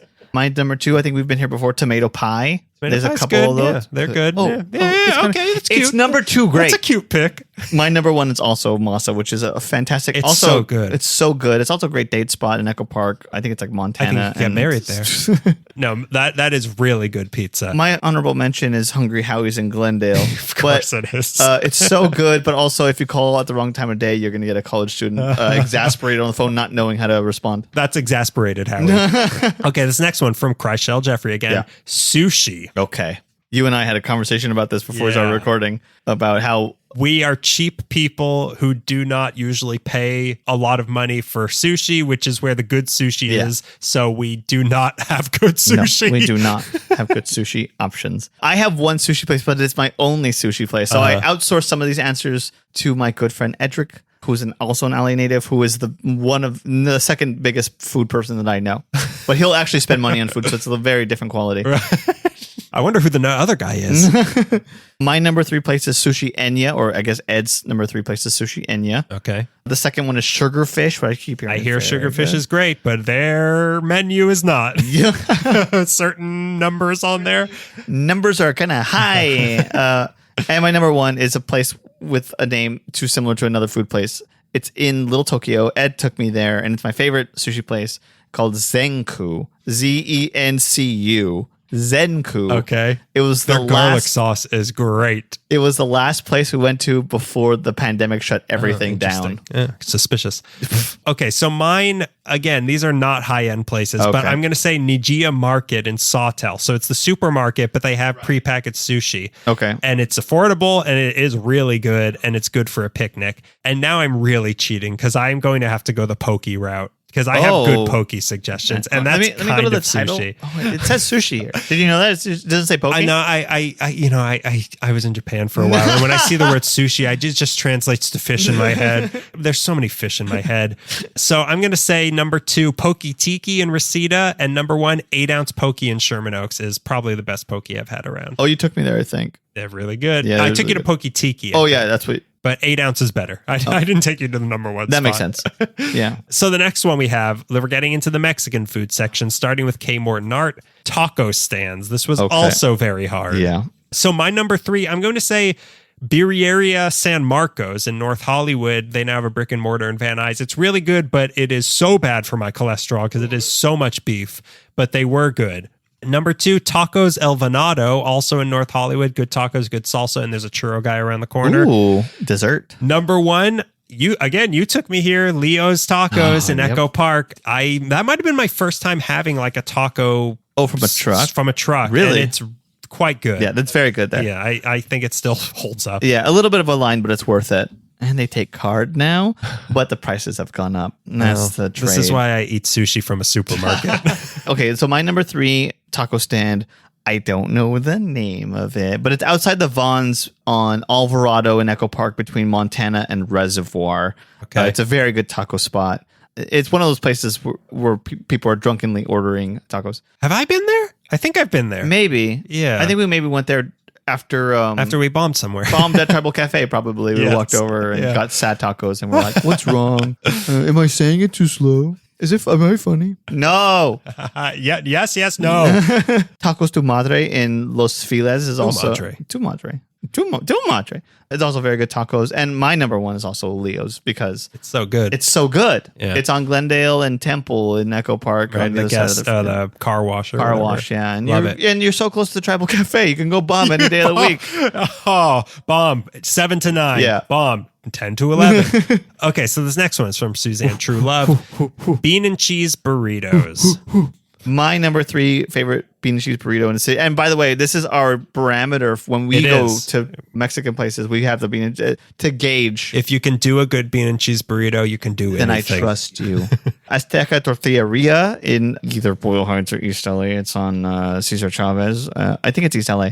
That's a very delicious bean and cheese burrito. I think I've heard of that. I bring it up like every single time we talk about anyone asks us. Where have I heard that before? My number 2 is Tito's Tacos in Culver City / Mar Vista. Interesting. Very good. I had one today to make sure that I really liked it. But my number 1 is Echo Park and Sunset, Los Burritos. That took me there. Yeah, that's my favorite bean and cheese burrito. Since I was a little kid, I loved it. I still get it. And there's something about... You bite into it and ratatouille pops out. Yeah. A Ratatouille moment pops out. A Ratatouille reference pops out. Well, I have to preface this with RIP for Nachos in Granada Hills, which had the best bean and cheese burrito of all time. So I'm going to say my number 3 is Cactus Taco in Studio City. Don't go to the Sherman Oaks one. They have vermin. Right. But the one in Studio City, very good and clean. Yes, clean. Number 2, Salsa and Beer in Lake Balboa. Oh, right. There's, I think, a couple other locations, but they have very good. I didn't know that you've ever been there. Really? Yeah, I didn't. I've been to the salsa part, not the beer part. Not the beer part, yeah. No, I love salsa. And beer. Really? Okay. Maybe. I mean, they're going to come up again, but maybe my favorite Mexican restaurant. Wow. And number 1 for bean and cheese burrito, I'm going to say Las Fuentes in Reseda. Casual and dependable. God, very I forgot good. about Las Fuentes. Son of a gun. Yeah, that was an inflammatory category. Oh my God. Next, from Tracy Monahan. Hi, Tracy. Chips and salsa situation. So there's double dipping going on here, and I don't just mean in the chips and salsa. So my number 3. Los Toros in Chatsworth. Food, not good, but the chips and salsa is classic and solid. A good place to just sit and eat chips and salsa. I really don't need much. All I need is chips and salsa. I need one to be salty. I need one to be mild. That's all I need. And I need it to be salty. free. You don't even want a spicy one. You want a salty and a mild. A salty chip, a mild sauce, and I want it to be complimentary. Thanks for coming in. So my number 2, Las Fuentes in Reseda. Double dipping. Great self-service salsa bar with a lot of really good options. The avocado one is the best one, but really good salsa bar there. We've been there a lot of times eating chips and salsa. After bombing. Kind of after we bombed. All over Reseda. Oh, yeah. And my number 1, I flip-flopped them, salsa and beer in Lake Balboa. Oh. So not only is their self-service salsa bar really good with really good salsas, they give you unlimited spicy bean dip at the table as well. That's or at least deal. they used to. Maybe Right. maybe pandemic ruined that. Yeah, but I could have, but still. yeah, those are my places. Okay. My number 3, again, double dipping. Tito's Tacos. Every time you order something to go, they give you a little baggie of chips to take with you and a little container. I did see your salsas and I wanted them. And it was very nice of them to do that. They don't need to do that. That's a dine-in thing, but they say we have to make sure that you get some chips and salsa. So that's very generous of them. My second one is Casa Vega. Has a very nice chips and dip chips and salsa. They do. And then if you pay a little extra, they'll do the walk right in front of you, which is cool to watch, and whatever. It's cool. Guac this way. That's another place like Los Toros that's like not good food, but the sitting there with the chips and salsa is getting coca margaritas. It's a great time. Yeah. Under the bridge. Yeah, under the bridge. And my number 1, of course, is Bodegons, which I've ruined so many meals in my life by them bringing the chips out in the little basket first. And being like, I'm very hungry. I'm just going to have a little bit. And then the food comes out and you're 4 refills of the chip basket later. And then they bring the food out. You're like, oh, can I get it in a box? Is this dessert? Okay, so this next one I was excited about also. This is from _Victrola_ ethnic neighborhood / enclaves. Number 3 on my list is Thai Town, which I've spent a little bit of time at, but they have a Time Town. There's a little not gift shop. It's like you can get food there, but I always go for candy. Is it the big market? Yeah, the big market. Okay, yeah. I've been there. Yeah, that's a good place. Number 2 on my list is Koreatown for so many reasons. Yeah. But Koreatown is just beautiful. And it's just old Hollywood stuff there. And I really love the history of Koreatown. And number 1, of course, is Little Tokyo, which good choices. Yeah. You're staying a little close to Asia for my taste. But leaning in a direction for sure. I see purposely avoiding Little China. But there's Little Tokyo is just perfectly centered between all the things I want to do. Yeah, Little Tokyo is really good. Yeah, it's a good spot to find yourself. My number 3, Little Ethiopia. Oh, right. Yeah. I love Little Ethiopia. Yeah. So many good places and interesting stores. Only number 3, though, because it is little. It's 2 blocks. It's if that. Yeah. 1 long block. 1 long block. 1 Ethiopian block. Between a 7-Eleven and a Carl's Jr. Much like Ethiopia. So my number 2, I'm going to put the Israeli population of Tarzana. Okay. Because the food is so good. Yeah. The Israeli food you can get in Tarzana is so good. So you picked a side in the... Okay. Just want to write that down. Little Palestine is also right next door. That's number 1 on my list. Number 1, I put Koreatown because the food is so good. There's so much going on. The old places, the old buildings are so nice. The parking is so bad, but Koreatown is so good that it still takes the number 1 spot for me. It's also one of those places where it is almost convenient to go on the rail system because there's so many rail stops. At the end, you have to. But you could go from Wilshire to Western to Beverly and Vermont or whatever because the rails will just take you there. And no issues at all. Not a single person smoking meth at all. So this one is from Ray Camacho. Hi, Ray. Vegan. Miss you. Vegan restaurants. I have some stuff on the list. I told him I'm excited to tell him my number one because I don't think I'm going to say he doesn't know about it. But my number 3, something vegan in Toluca Lake was pretty good. Okay, I haven't heard of that place. You have heard of it? I haven't heard of it. Well, something vegan this way comes. To quote the Bard. This one, it's not a vegan restaurant, but they have a huge vegan menu. But Rosalind's in Little Ethiopia might be one of my favorite restaurants in the entire city. Wow. And I usually just order off of the vegan menu. Like it is so good. And yeah, a lot of options for you if you're vegan. But number 1 for vegan food, Vin Loy Tofu in Reseda is a legendary all house-made tofu items, and it is so good. It's like Vietnamese and Thai food. Wow. It's all vegan, made there. It's really I haven't heard of this place. It's very good. This is a deep cut from Reseda. It's right by your porn theater. Oh, okay. Oh, yeah. Oh, no. The vegan porn theater? What about you? Number 3 for me is a Culver City place that I heard about from Aaron, like call her Liberian. It's called Stand Up Burger, all vegan, but they're like burgers and I think I've seen like chicken sandwiches and stuff. Is it on like a corner? Sandwiches. No, it's like I think it's on the corner, but it's in a plaza. Oh, never mind. Okay, yeah, that's a good place. Kind of pricey though. Number 2 is Veggie Grill, which Veggie Grill's good. Veggie Grill is good. That was the first time I'm like, do I prefer vegan stuff over like not like meat stuff because because they have to, I don't want to say overcompensate, but they have to like work harder to get the fake chicken has to earn it. Yeah. But so the vegan places go extra on sauces, and I'm like a sauce boy. So Veggie Grill's really good. But I've been going to another Save it for the porn theater. Save it for, thank you. There's a chain that's going around, but I only know the one in Culver City called Grain Cafe. All vegan, vegetarian menu, but it's delicious stuff. And like an eclectic menu. It's very good. Grain Cafe. If you're near one, try it. Okay, so Greg's a soy boy.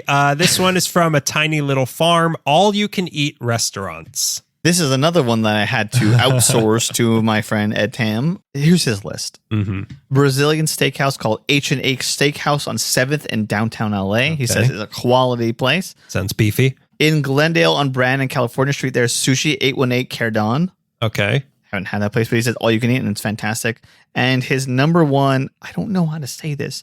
I think it's Joku Barbecue on Wilshire and Kenmore. Okay, so this is Koreatown. Yes. All right. If you can walk like there. You would know. What do we have to say about these places? What would Edric say about these places? Let's get him on the phone right now. My number 3 is a sushi place. It's Midori Sushi. Oh, right. Which is really good. All you can eat sushi. There's a few locations around the valley. Right. Expensive, but it's pretty good. Yeah. This one is a little bit of a caveat, but the hummus bar in Tarzana, again, the Israeli.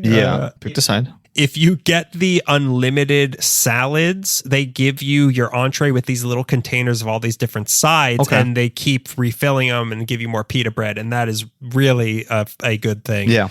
That's like a go-to special occasion spot for me is going there. And number 1, I am going to put also a place in Koreatown, Haejongchon Korean barbecue. Incredibly good. Korean barbecue. Good banchan. Good banchan to you. And good banchan to you. This next one from Radio Penguins, Iconic Foods. So my number 3, we've talked about it before. I am picking Zanku chicken garlic sauce. Oh, right. That is my number 3. Ah, damn it. My number 2, Orange Julius. Right. And my number 1, I got to go with tacos. So many varieties. It's the one cheap food left in the city. It really is. A food for the common man. My number 3 is just street dogs in general. Okay. Any street dogs you can find outside of a Dodger game that'll probably give you like listeria. Listeria. Hepatitis B. Name it, you got it. Number 2, Philippe's French Dip, which some would say came first. Iconic. French Dip started here. And like you, I also picked tacos for number 1. You can't not. You can't not. It would be a crime. You literally ate a taco before we started recording. William Parker will come back from the grave and shoot you if you pick anything. But David. Yeah.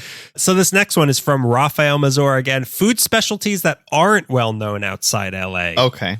My first one is chili relleno burritos. Is that an LA thing? According to my girlfriend, it is. Really? Okay, yes. Then that's my favorite thing in the whole city because that is my favorite thing to order at any Mexican place. I agree with you. And I can't have a lot of cheese, and I dare myself to do it. Come on, do it. Number 2, asada fries are also in LA, pretty much like an LA-born thing. The bro thing. Yeah. And number 1, gourmet tacos. Gourmet tacos. Yeah. Okay. Interesting. My number 3 is hole-in-the-wall charbroiled burger places. Oh my God. So many. They're all give me a Rick's. They're all pretty good. Yes, they Go are. to the South Bay. There's like one on every block. Oh my God. With like, they might as well just not have names. Tam's number 59. Tam's number 1. Tam's number 131. My number 2 is the Orange Bang. Yes. Locally made. Very good. I almost got one and ruined my day today. My number 1, Thrifty Ice Cream, the king of ice cream. Not everybody outside of LA knows about this. In fact, most people seem to not. Okay, so now we're going to the drinks. Yes, from Melissa. are. This one is from Melissa, my Melissa. Places to get a fun non-alcoholic drink. Okay. My number 3, Galco's. Yes. So many choices. My number 2, the Soda Jerks inside the Louvre Hippodrome on the Santa Monica Pier. Very cool Old-timey guys. sodas and phosphates, and you can watch the ocean or the carousel. Number 1, the Fair Oaks Pharmacy, the last old-style soda fountain in the city. Yes. I think. A 5 and dime, if you will. Yeah. A Piggly Wiggly. A Piggly Wiggly, if you will. Okay, my number 3, this is one of the most iconic places in Los Angeles, and if you don't like this place, you're a bad person. Porto's has a great drink menu. Not only I was gonna say coffee, Porto's as a not joke, only but okay. smoothies, but they have a virgin mojito that is delicious if you want the taste of a mojito, but you also want to drive home. Number 2, Tiger Sugar, which is a boba place in Little Tokyo, kind of the only acceptable boba place that I go to. I don't enjoy boba. I don't need a second texture in my drink, but I enjoy Tiger Sugar. And number 1, Don Manuel's Raspados in East LA. Oh, okay. That's all right. That's more of an ice cream-ish, but okay. It's snow cone shaved ice. It rides the line. I wouldn't call it ice It's a cream. day walker. It's a day walker. Thank you. Between beverage and ice cream. One chance between two worlds.